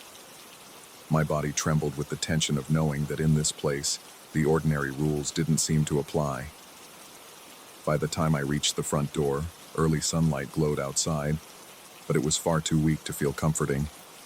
The caretaker had instructed me to check out in person, but I wasn't sure I'd be able to find her in the rambling estate. I was ready to leave the key on a table and never look back. Yet I found her in the foyer, wearing a polite expression that seemed disconnected from the building's oppressive aura. She gestured casually toward the guest book, which lay open on a wooden podium. Through clenched teeth, I admitted I hadn't filled out the guest book. The caretaker mumbled that the property owner strongly preferred every guest do so. She mentioned, in a distant tone, that the cabinet's lock had a persistent glitch. It sometimes unlocked on its own if the guest refused to write an entry. My breath caught in my throat. Instantly, the sensations of last night, glass sliding, the dolls clustering around my bed, surged back, sending adrenaline spikes into my bloodstream. I could barely maintain composure. My heart hammered, and I felt my palms sweating as I struggled to handle the keys. She seemed to sense my agitation, but didn't press. She simply repeated that it was an unfortunate defect. I scribbled a few forced sentences in the guest book, my mind too frazzled to think straight. It felt like completing some archaic ritual rather than a polite practice. My signature looked shaky, and my pen nearly slipped from my sweaty grip. As I wrote, a single porcelain doll seemed to peer at me from the main room entrance, though I couldn't be certain in my peripheral vision. The caretaker thanked me, her voice calm and measured. I managed to nod, a wave of dizziness crashing over me. I bolted outside without another word, my suitcase banging against the old wooden steps. The instant the door closed behind me, I felt like I could breathe again. The morning air was crisp, and it tasted of freedom, but the memory of that chanting still buzzed in my ears. My heart was pounding so fiercely that I had to lean against my car for a moment before I could steady my shaking hands enough to find my keys. Driving away, the distance from the studio felt surreal, as if I were escaping some hidden realm rather than just a piece of real estate. Every bump in the road made me jump, and every time I glanced in the rearview mirror, I half expected to see one of those porcelain faces staring at me from the back seat. But the car was empty. No chanting, no mechanical glitch on my phone. Eventually, the normal world swallowed me up again, with its traffic lights and convenience stores, a jarring contrast to that suffocating edifice of Victorian finery and strange phenomena. Yet even now, my hands get clammy when I recall the moment I realized all 20 dolls had found their way out of the cabinet. I still feel that prickle on the back of my neck, the sensation that a silent crowd is gathering just beyond my field of vision. Sometimes I wake at 3:06 a.m. with my heart pounding, expecting to hear that haunting French chanting or see a reflection of a porcelain grin in the dark. I never did submit my review of that place online, despite the caretaker's request. Something in me recoils at the idea of revisiting the memory in such a public forum, as if speaking too openly about it could reignite whatever force lurked behind those painted eyes. Rationally, I tell myself it must have been some elaborate prank or a bizarre glitch in the building's wiring. But late at night, logic doesn't stand a chance against the pounding of my heart and the creeping dread that those dolls aren't merely lifeless collectibles. In the end, I escaped without any physical harm, but I can't quite shake the feeling of having brushed up against something beyond my comprehension. The caretaker's serene explanation about the lock's defect left me more disturbed than any hysterical apology could have. It was as though this phenomenon was not a malfunction, but an expected quirk of the house itself. a test of sorts that I had unknowingly failed by not writing in the guest book quickly enough. Even though I'm safe, there's a lingering unease inside me, as if some part of that Victorian studio clings to my psyche. I see porcelain dolls in store windows now and feel my breath catch. When I close my eyes in the deep hours of the night, I sometimes envision them crowding around my bed, heads tilting in unison, mouths forever stretched in those cryptic smiles. No matter how many days or nights pass, I'll never forget the disembodied chanting or the sensation of sliding glass at an hour when no one else was awake. I told myself I'd never speak of this again, but I also can't stop the nightmares. Perhaps I could have avoided it all by simply scribbling in that guest book right after I arrived. But I hesitated. And in that hesitation, something slipped free in the old Victorian studio. A presence that witnessed my refusal and responded in kind. I keep my phone on silent at night now, just in case. And when 3:06 a.m. rolls around, I can still feel my heart racing, like a drumbeat echoing through a dark corridor, summoning that eerie chanting from the threshold of memory. Even months later, a sense of being watched clings to me, a private haunting that offers no closure. I think that's the true horror. Not the sight of the dolls moving or the cryptic apology at checkout, but the persistent weight of the unknown that follows me like a shadow I can't outrun. It stands behind every glance in the mirror. It rustles in every late-night silence. And it reminds me that sometimes, in places too old for our modern comforts, there are forces that exist beyond doors, behind glass cabinets, waiting to be acknowledged, or to punish those who refuse.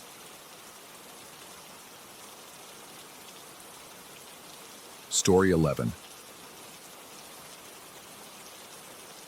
I remember the first time the television flickered to life on its own. It was exactly 10 p.m., and the living room lights were off except for the bluish glow of the standby LED. I had always slept with the TV on no signal, mostly because I found the faint static oddly comforting. It lulled me into a drowsy state, making my studio apartment feel less lonely. But that night, the soothing hiss suddenly transformed into something so loud it felt like a burst of thunder in my ears. I jolted upright, my heart hammering against my ribcage, sweat instantly breaking out across my forehead. I stared at the screen, which was no longer showing static, but rather some grainy footage of an empty street, one I vaguely recognized but couldn't quite name. That's how it all began. An unsettling routine that would transform my life into an unrelenting nightmare. I live in a city where all the streets seem identical at night. They're lined with repetitive storefronts, old lampposts, and flickering neon signs that could pass for each other from block to block. The footage on my TV that evening was so mundane that I might have dismissed it as some random broadcast glitch, if not for the unmistakable arrangement of a particular stop sign at an oddly steep angle.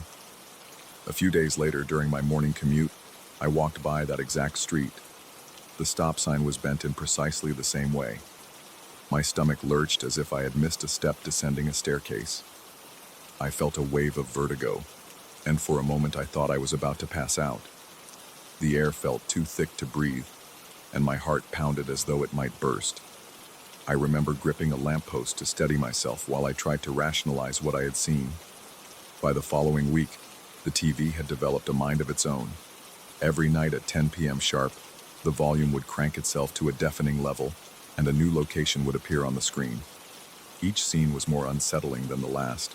Familiar crosswalks, corner stores I frequented, even back alleys I passed on my way to work, all displayed with harsh lighting and ominous emptiness.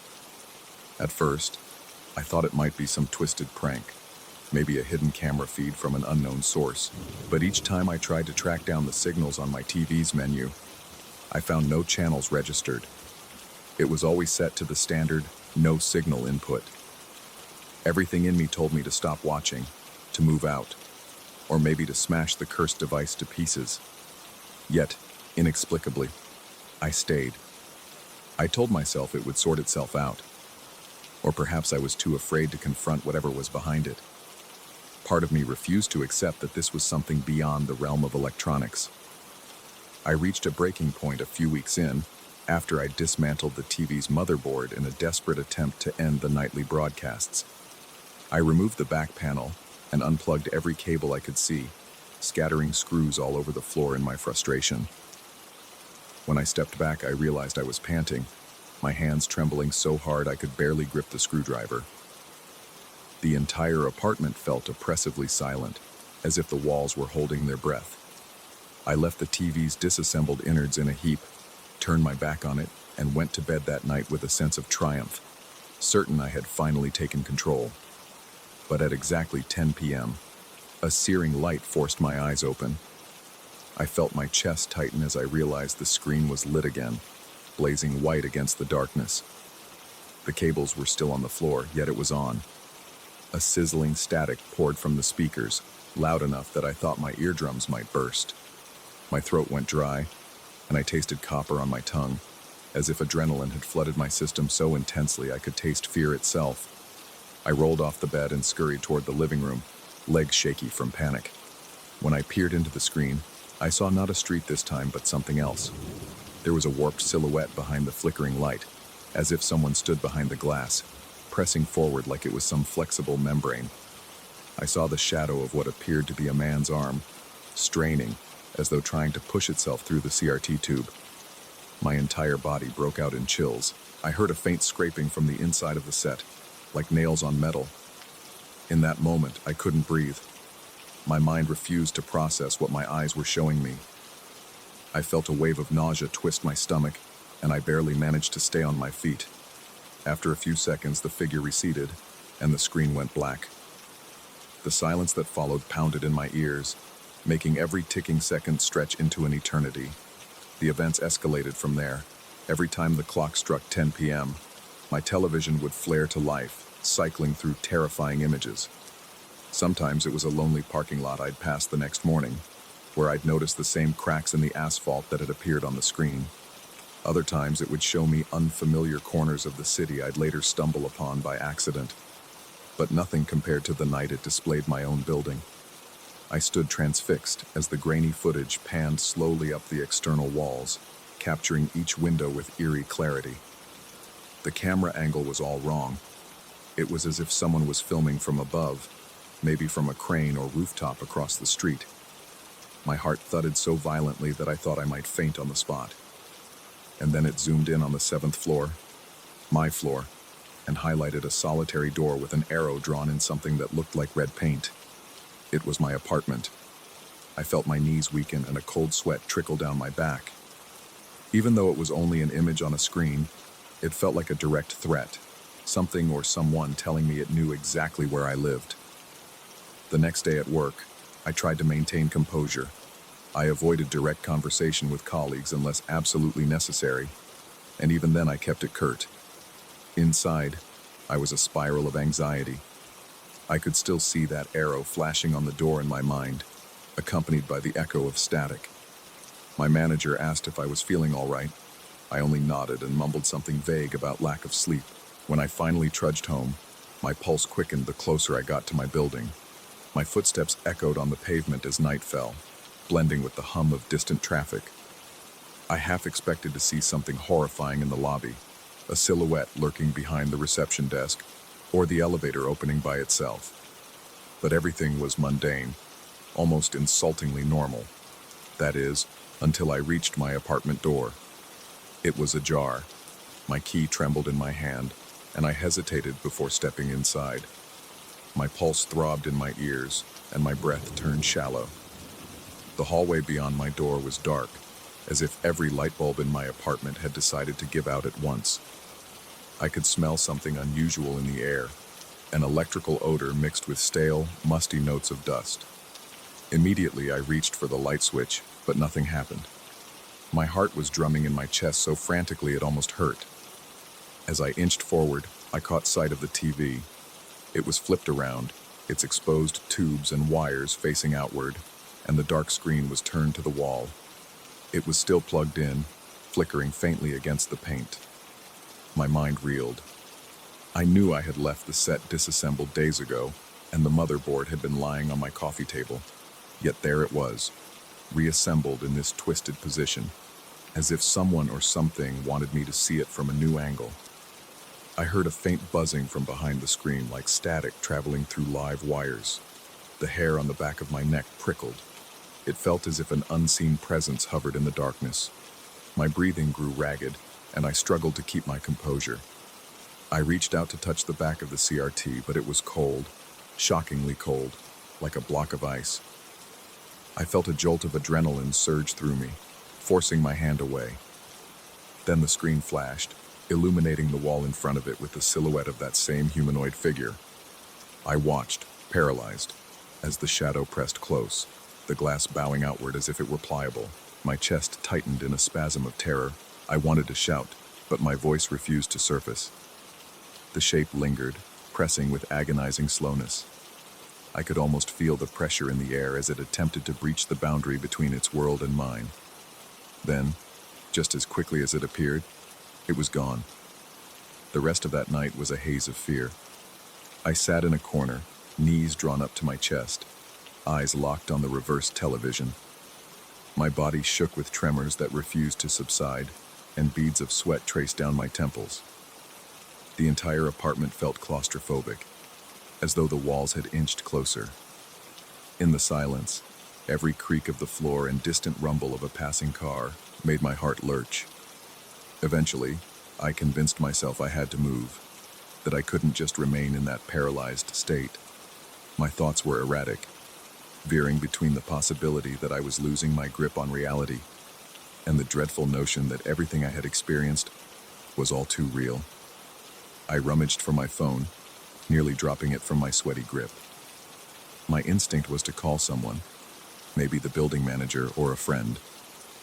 But the thought of explaining this situation made my mouth go dry. How does one describe the impossible?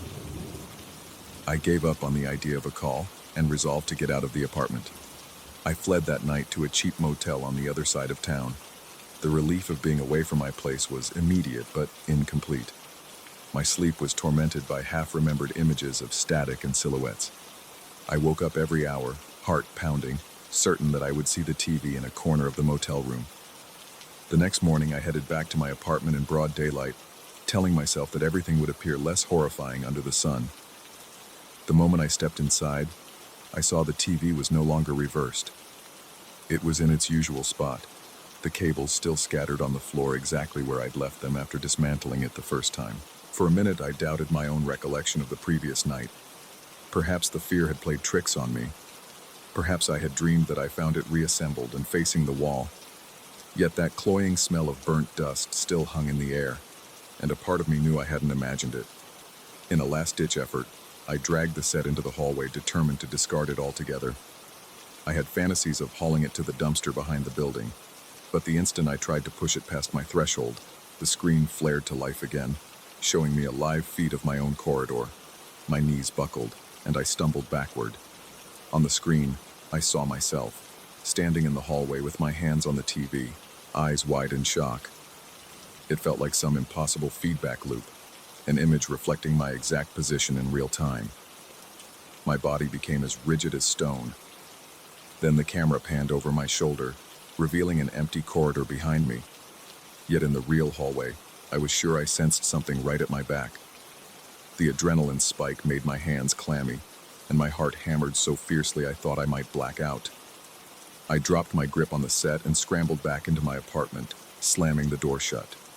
My breath came in ragged gasps, and I felt a bizarre tingling sensation in my limbs, as if they were losing circulation. It became clear to me that this entity, whether a manifestation of my own madness or something genuinely supernatural, did not want me to remove the television. Trapped, trembling, I leaned against the door. My mind churned with possibilities, from the rational to the absurd, but each thought collided with the next, leaving me disoriented and numb. The only certainty was that I felt watched, perpetually observed, and vulnerable. Determined not to let this thing dominate my life, I devised a plan. I would record the events on my phone, capturing any nightly anomalies, then show them to someone I trusted. But every time I tried to film the screen at 10 p.m., the camera on my phone would glitch, freezing with digital artifacts that made the footage useless. My phone would reboot on its own, erasing the file before I could view it. My nights became a cycle of fear and resignation. The images on the TV continued. More streets I'd see days later, more glimpses of the shadow man pushing against the glass, more ominous angles of my apartment building. I noticed that in each new broadcast, the perspective came closer, as if it was slowly zeroing in on me. Finally, I reached a point where I had to make a choice, either abandon my apartment or face whatever was happening. I decided, in a bout of desperate courage, to confront the thing. On the following night, I sat down in front of the TV at 9:50 p.m., heart racing, sweat dampening the back of my neck. I focused on my breathing, determined not to run. 10 minutes later, the set crackled and roared to life. The volume was as loud as ever, and the picture was of a dimly lit corridor, the inside of my building, approaching my door. I forced myself to watch, hands shaking uncontrollably. Step by step, the footage advanced until it was right outside my apartment.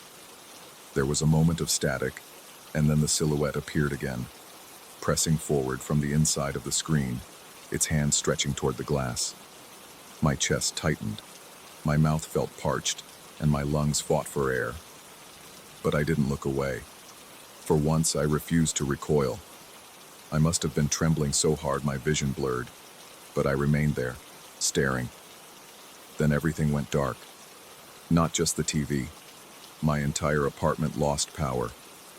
I was plunged into total darkness, the kind that makes you question if you've suddenly gone blind.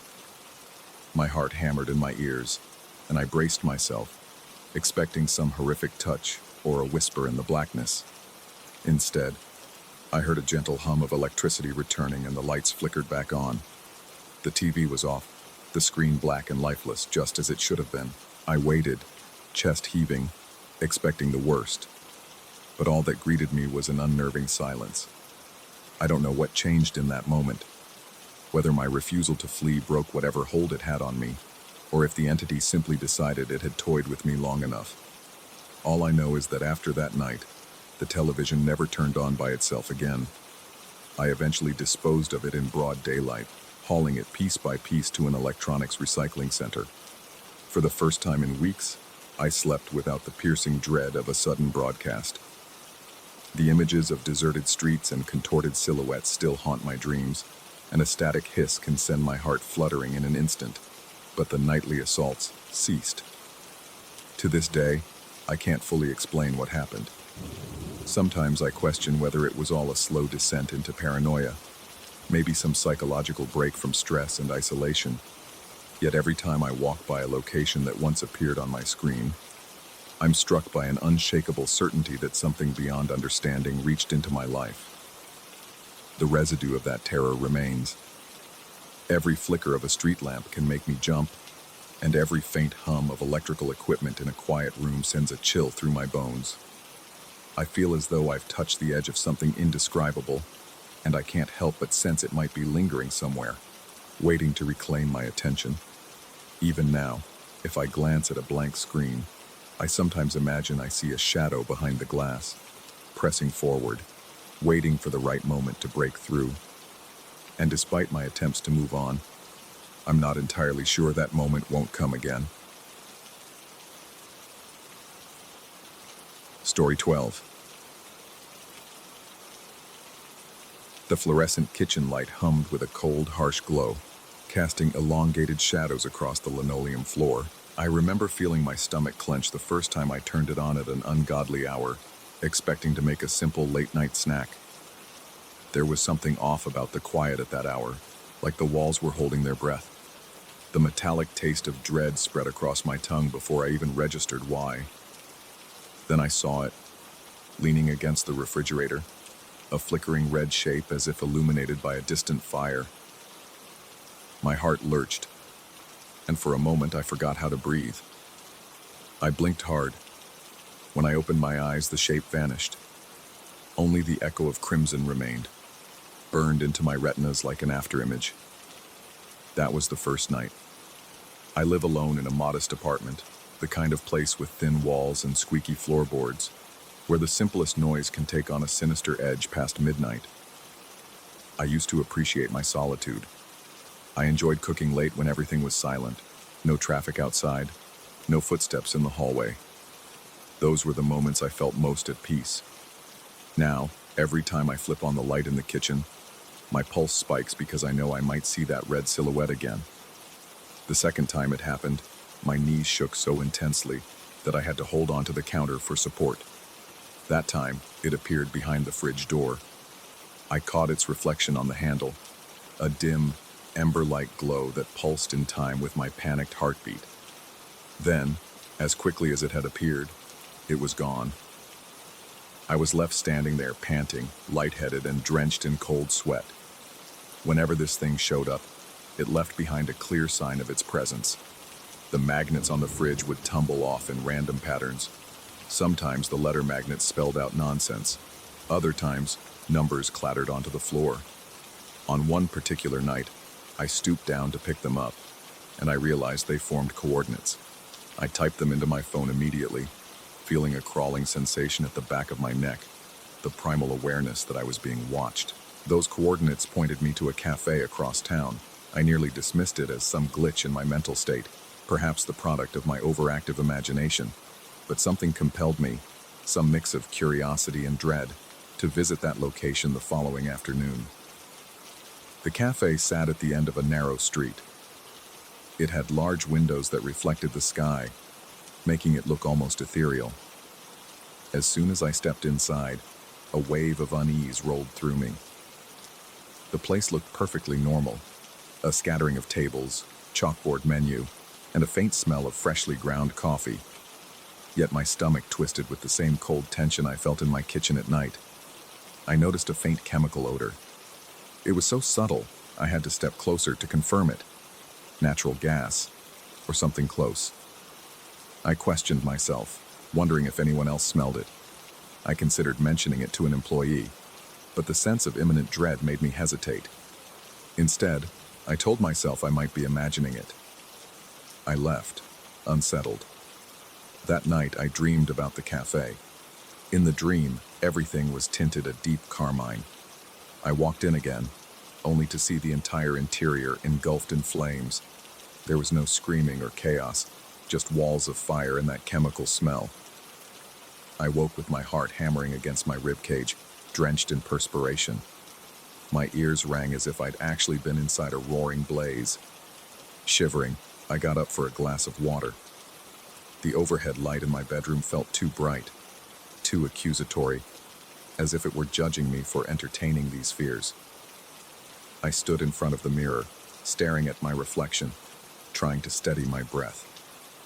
A dull throbbing started behind my eyes, and I couldn't decide if I was losing my mind or if I had stumbled onto something dangerously real. The following morning, an envelope arrived in my mailbox. It contained a receipt, time-stamped for a future date, indicating I had purchased a coffee from that same cafe at 2:17 p.m. The transaction total was circled in red ink. My heart skipped a beat. I checked the date. It was several days away. How could I have a receipt for a moment that hadn't happened yet? My first instinct was to tear it to pieces and pretend it never arrived. But the compulsion to know the truth burned in my gut. I pinned the receipt to my corkboard in the hallway, telling myself I'd decide later whether to confront that day head-on or stay as far away from that cafe as humanly possible. That night, I turned on the kitchen light with dread swirling in my chest. My spine tingled, anticipating the red silhouette.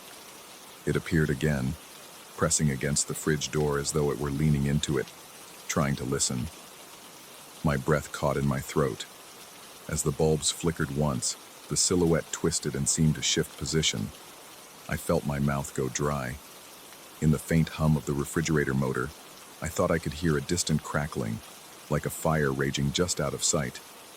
My legs started trembling, sweat dribbled down my forehead, and I blinked rapidly to dispel the illusion. The figure disappeared, leaving behind a row of fridge magnets clattering to the floor in a suspicious pattern. Once again, they formed a sequence of letters and numbers. Another set of coordinates pointed me to the same cafe. By the time the date on the receipt arrived, my nerves were on edge. I hadn't slept well in days, jerking awake after nightmares, feeling my chest tighten with dread. My appetite vanished. Every noise in my apartment, from the whining pipes to the creaking boards, put me on high alert. I was hyper-aware of my own heartbeat, a frantic pounding that refused to settle. When the day finally came, I almost couldn't bring myself to leave the apartment. Part of me was convinced something catastrophic was about to happen at 2:17 p.m., just like my dream of the fiery explosion. Another part of me insisted I had to be there to learn the truth. I arrived at the cafe early and chose a table outside. The sky overhead was a dull gray, and a light breeze carried the faint smell of exhaust from passing cars. My anxiety spiked with every tick of the clock on my phone. I kept glancing at the door, half expecting to see a spark or flicker of red just beyond the threshold. I felt an odd pressure behind my eyes, and my lungs seemed to tighten as though the air was thinning. As 2:17 p.m. approached, my heart pounded so loudly I could practically hear it over the murmured conversations of strangers. Then, right on cue, there was a sharp, echoing noise from within the building, like a pipe snapping. My entire body jerked in response, and I braced myself, expecting an eruption of flames or a toxic smell of gas. But nothing happened. The noise subsided, and the cafe patrons hardly noticed. I felt like I was about to pass out from sheer tension. My armpits prickled with sweat, and my fingers twitched on the surface of the table. A surge of relief mixed with confusion left me dizzy. I forced myself to stand up, blood rushing from my head as I did. One of the employees inside peered out curiously, probably wondering why I looked so pale. I couldn't muster the will to walk in and ask about the gas smell. I simply turned on my heel and stumbled back to my car, shaky and nauseous. That night I walked into my apartment with the uneasy realization that I had no closure, no answers. Perhaps the future receipt was a sign that I had changed events by refusing to go inside, or maybe I was never at risk in the first place. None of it made any sense. The taste of lingering dread coated my mouth, and I found myself consumed by the need to check the kitchen. There, in the silence, I flicked on the light. My heart seized at the vision that greeted me. The silhouette was no longer near the refrigerator. It stood at the open oven, bathed in that same sinister red glow, as if it were stepping out of a furnace. My breath stuttered, and I realized the oven door was ajar, the interior light flickering in an ominous way. The figure seemed larger now, its edges more defined in the unnatural light. My muscles locked, and I couldn't move. A sudden wave of heat radiated from the oven, or at least I imagined it did, enough that my skin felt clammy and overheated at once. I recalled the dream of fire in the cafe, and for one delirious second, I pictured my kitchen erupting in the same crimson flames. The silhouette raised an arm, like a silent chef, beckoning me closer or offering some guidance. My stomach churned. I could hear my own pulse thudding in my ears. I tried to inhale but only managed shallow gasps, my throat constricted by an invisible pressure. In a flash of clarity, I remembered that I had left some raw chicken in the fridge, intending to cook a late lunch. Could the silhouette be pointing toward it? My thoughts spiraled, and I felt unsteady on my feet. Still trembling, I approached the figure. Each step forward made my chest tighten further, but something compelled me not to flee. The red glow flared momentarily, as if acknowledging my presence. Then, almost tenderly, the silhouette seemed to retreat into the oven, leaving the door open. I stood there, uncertain whether to slam it shut or peer inside. My eyes stung from the dryness, as if I had forgotten to blink for too long. The overhead fluorescent flickered again. The hum of electricity merged with my frenzied heartbeat, forming a crescendo of tension in my mind. I inched forward, swallowing hard, and reached for the oven door. My palms were slick with sweat, making my grip unsteady. When I leaned in, it was just the interior of the oven, lit by a small bulb. There was no sign of the silhouette. The temperature inside was only mildly warm, as if I had preheated it earlier and forgot. My stomach lurched when I recalled I hadn't used the oven in days. I backed away, breath shuddering, and nearly tripped over the kitchen mat. Suddenly, the overhead light buzzed again, and everything seemed painfully bright and mundane, except for the stench of my own sweat and the frantic hammering of my heart. I told a close friend about these encounters in a hushed, indirect manner, without revealing every uncanny detail. I admitted I kept seeing a figure in red, described how the fridge magnets fell, and how I felt compelled to visit a cafe at the exact time indicated on a mysterious receipt. They suggested I was suffering from stress-induced hallucinations. It was the most rational explanation, and yet a stubborn part of me refused to believe it was just in my head. For the next few weeks, I avoided the kitchen light after dark. I used a small desk lamp when I needed something from the fridge. If I had to cook, I did so at normal hours, always with the main lights on, music playing, anything to dispel the suffocating quiet. Still, there were moments when I sensed a presence behind me, a flash of crimson in my peripheral vision, or the subtle odor of smoke that dissipated before I could prove it was there. My paranoia skyrocketed. I began to suspect every hiss in the pipes as a harbinger of a gas leak. Every time I turned a corner, I half expected to encounter that shape, waiting for me. My hands shook whenever I handled anything flammable, and I kept checking the stove burners obsessively, making sure none were leaking gas. My reflection in the mirror each morning looked gaunt, my eyes sunken with worry. I caught myself listening for that distant crackling sound I had imagined near the fridge, as though it might sneak up on me if I let my guard down. Finally, I resolved that if the red silhouette was some kind of warning or spirit, perhaps I should face it again on my own terms. One late afternoon, I stood in my kitchen with the overhead light off, letting dusk shadows fill the small space. I set a pot of water on the stove and turned the burner on low. A faint hiss accompanied the blue flame. My heart pounded in my throat, but I forced myself to remain calm. The pot began to heat, steam curling in lazy tendrils. I kept glancing at the oven, half expecting the door to swing open. As the evening deepened, the fluorescent light overhead flickered, then clicked on by itself with a harsh buzz. My breath caught. The reflection in the stainless steel surface of the oven door revealed that same faint shimmer of red. Time slowed. My arms prickled with goosebumps, and I felt the air press against my lungs like a lead weight. I fought the urge to switch the light off. Instead, I squared my shoulders and let the figure materialize in the reflection. It seemed to occupy the space behind me, bending at an angle as though peering over my shoulder. My hands shook violently. The pot on the stove began to boil, water sputtering over the edges and sizzling against the hot metal. I felt a sudden wave of panic, imagining scalding water splashing onto my skin. At the same time, I was seized by the fear of missing whatever the silhouette intended to communicate. The reflection's fiery glow intensified momentarily, and I had the strangest thought. It looked almost protective, as though it wanted to help avert some disaster. Turning around slowly, I encountered empty space. Yet my heartbeat refused to slow, and my forehead was damp with sweat. I managed to switch off the burner, taking the pot away from the heat before it overflowed. The sense of relief lasted only a second. When I looked back at the oven, I found the door ajar again. I stepped toward it, breath quivering in my chest. Inside lay a single magnet from the fridge, shaped like a tiny letter S, placed on the middle rack. My head throbbed, and the dryness in my mouth made it impossible to swallow. I couldn't imagine how it got there unless something, or someone, had placed it deliberately. I shut the oven door gently, feeling an undercurrent of unreality. My entire body trembled, and a chill cascaded down my spine. Outside, the night was quiet, the world oblivious to the turmoil in my kitchen.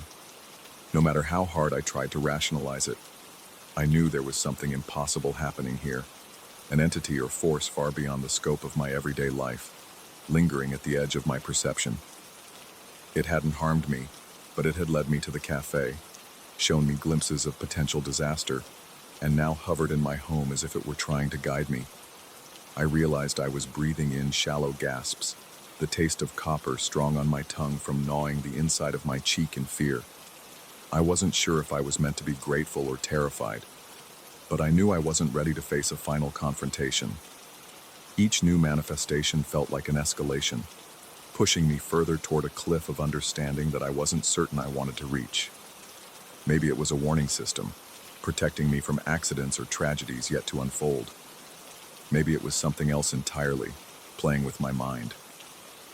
As I flicked off the kitchen light for the night, the afterimage of that crimson shape lingered in my vision, leaving me on the threshold between fear and a twisted sense of comfort. Sleep, when it finally arrived, brought no real peace.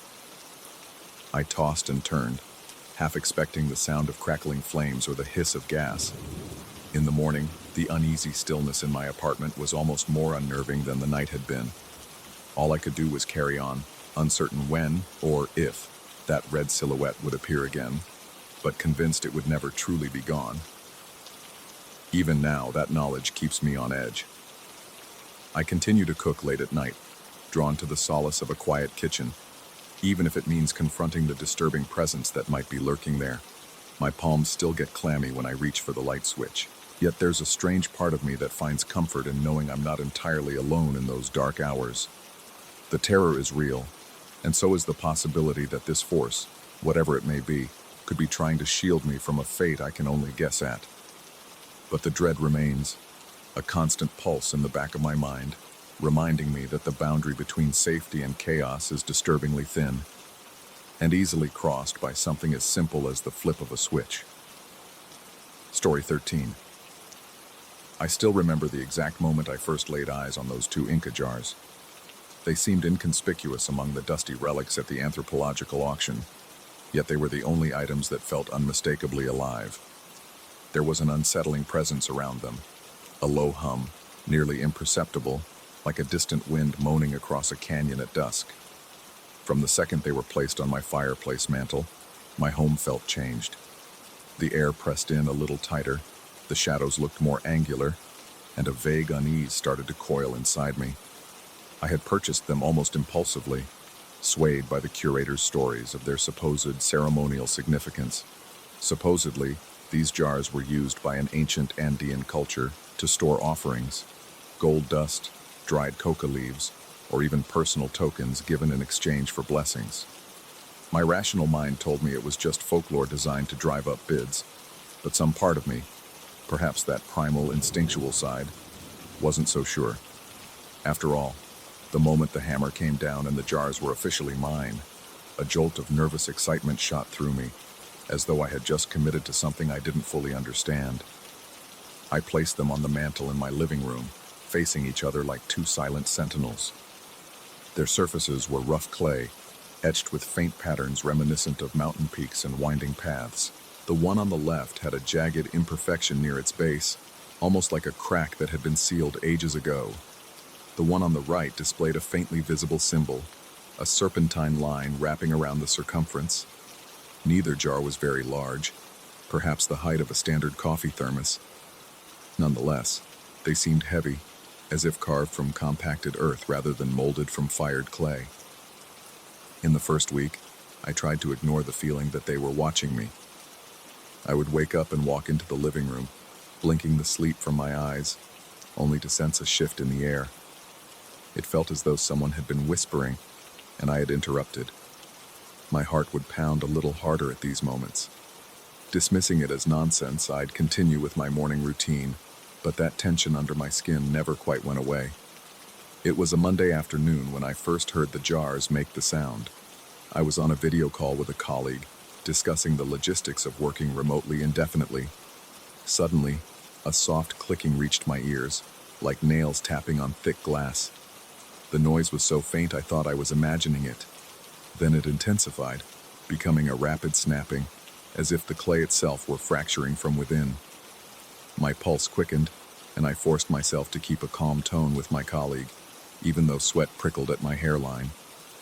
When I glanced toward the mantel, I saw no visible movement, yet the sound persisted for another agonizing few seconds, then abruptly stopped.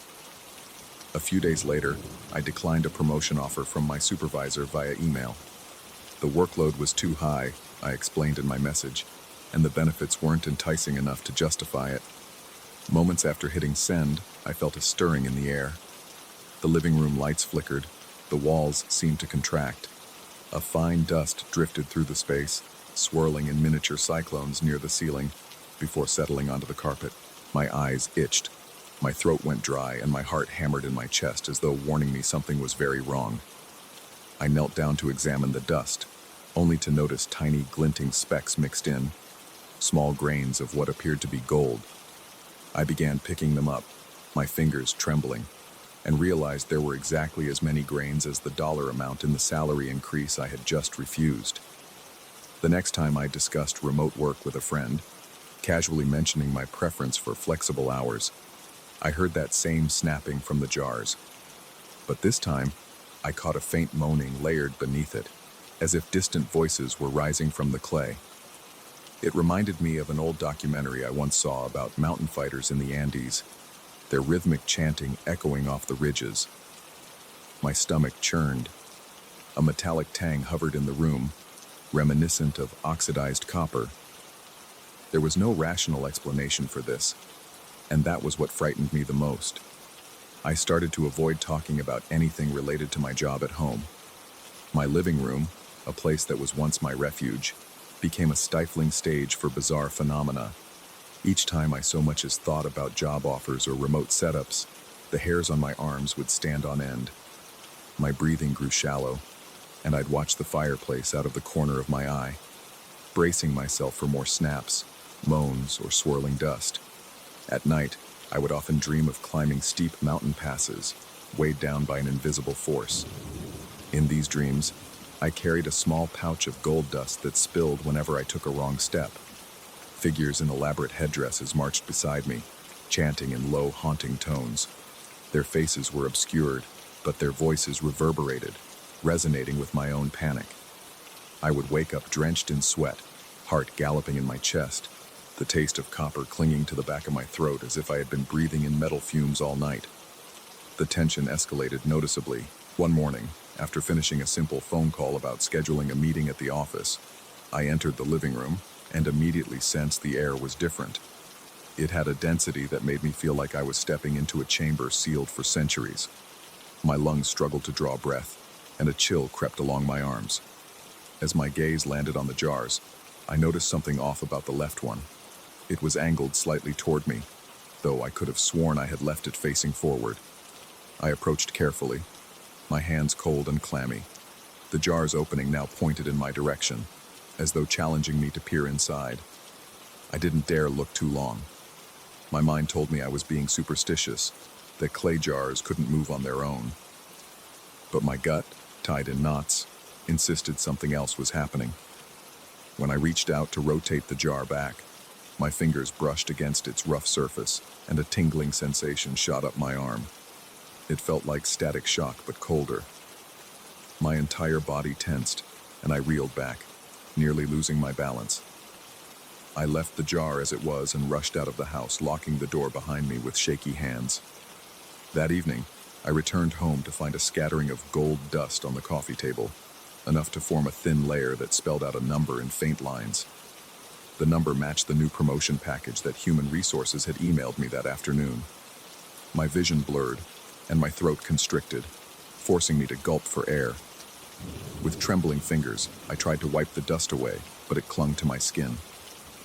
I rubbed my palms together, but the gold wouldn't fully come off, leaving a shimmering residue that sparkled under the overhead light. I felt nauseated, both disgusted and hypnotized by this eerie spectacle.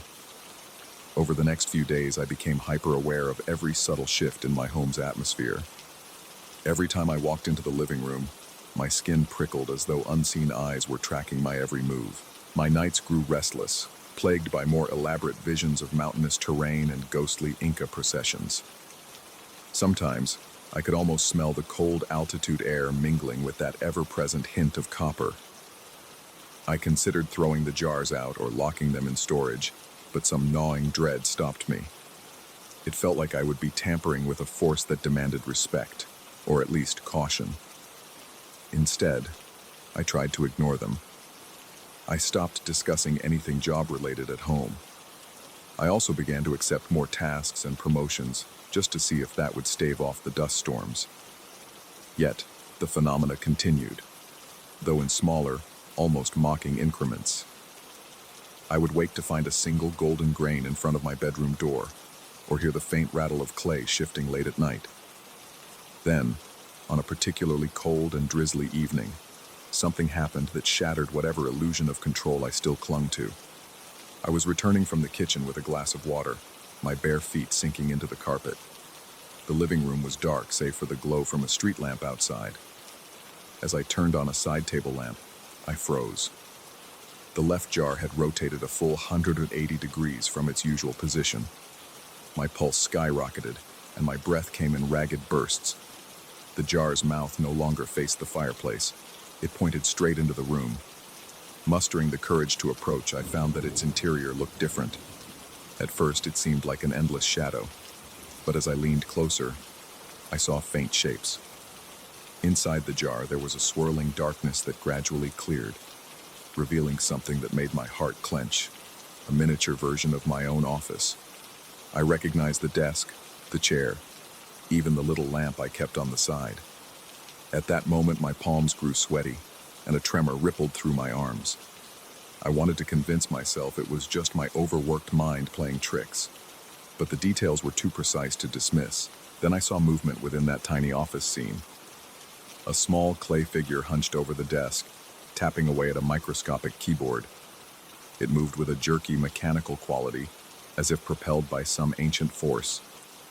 I could almost hear the echo of keys clicking, though the jar's interior remained silent. The figure's posture was painfully familiar.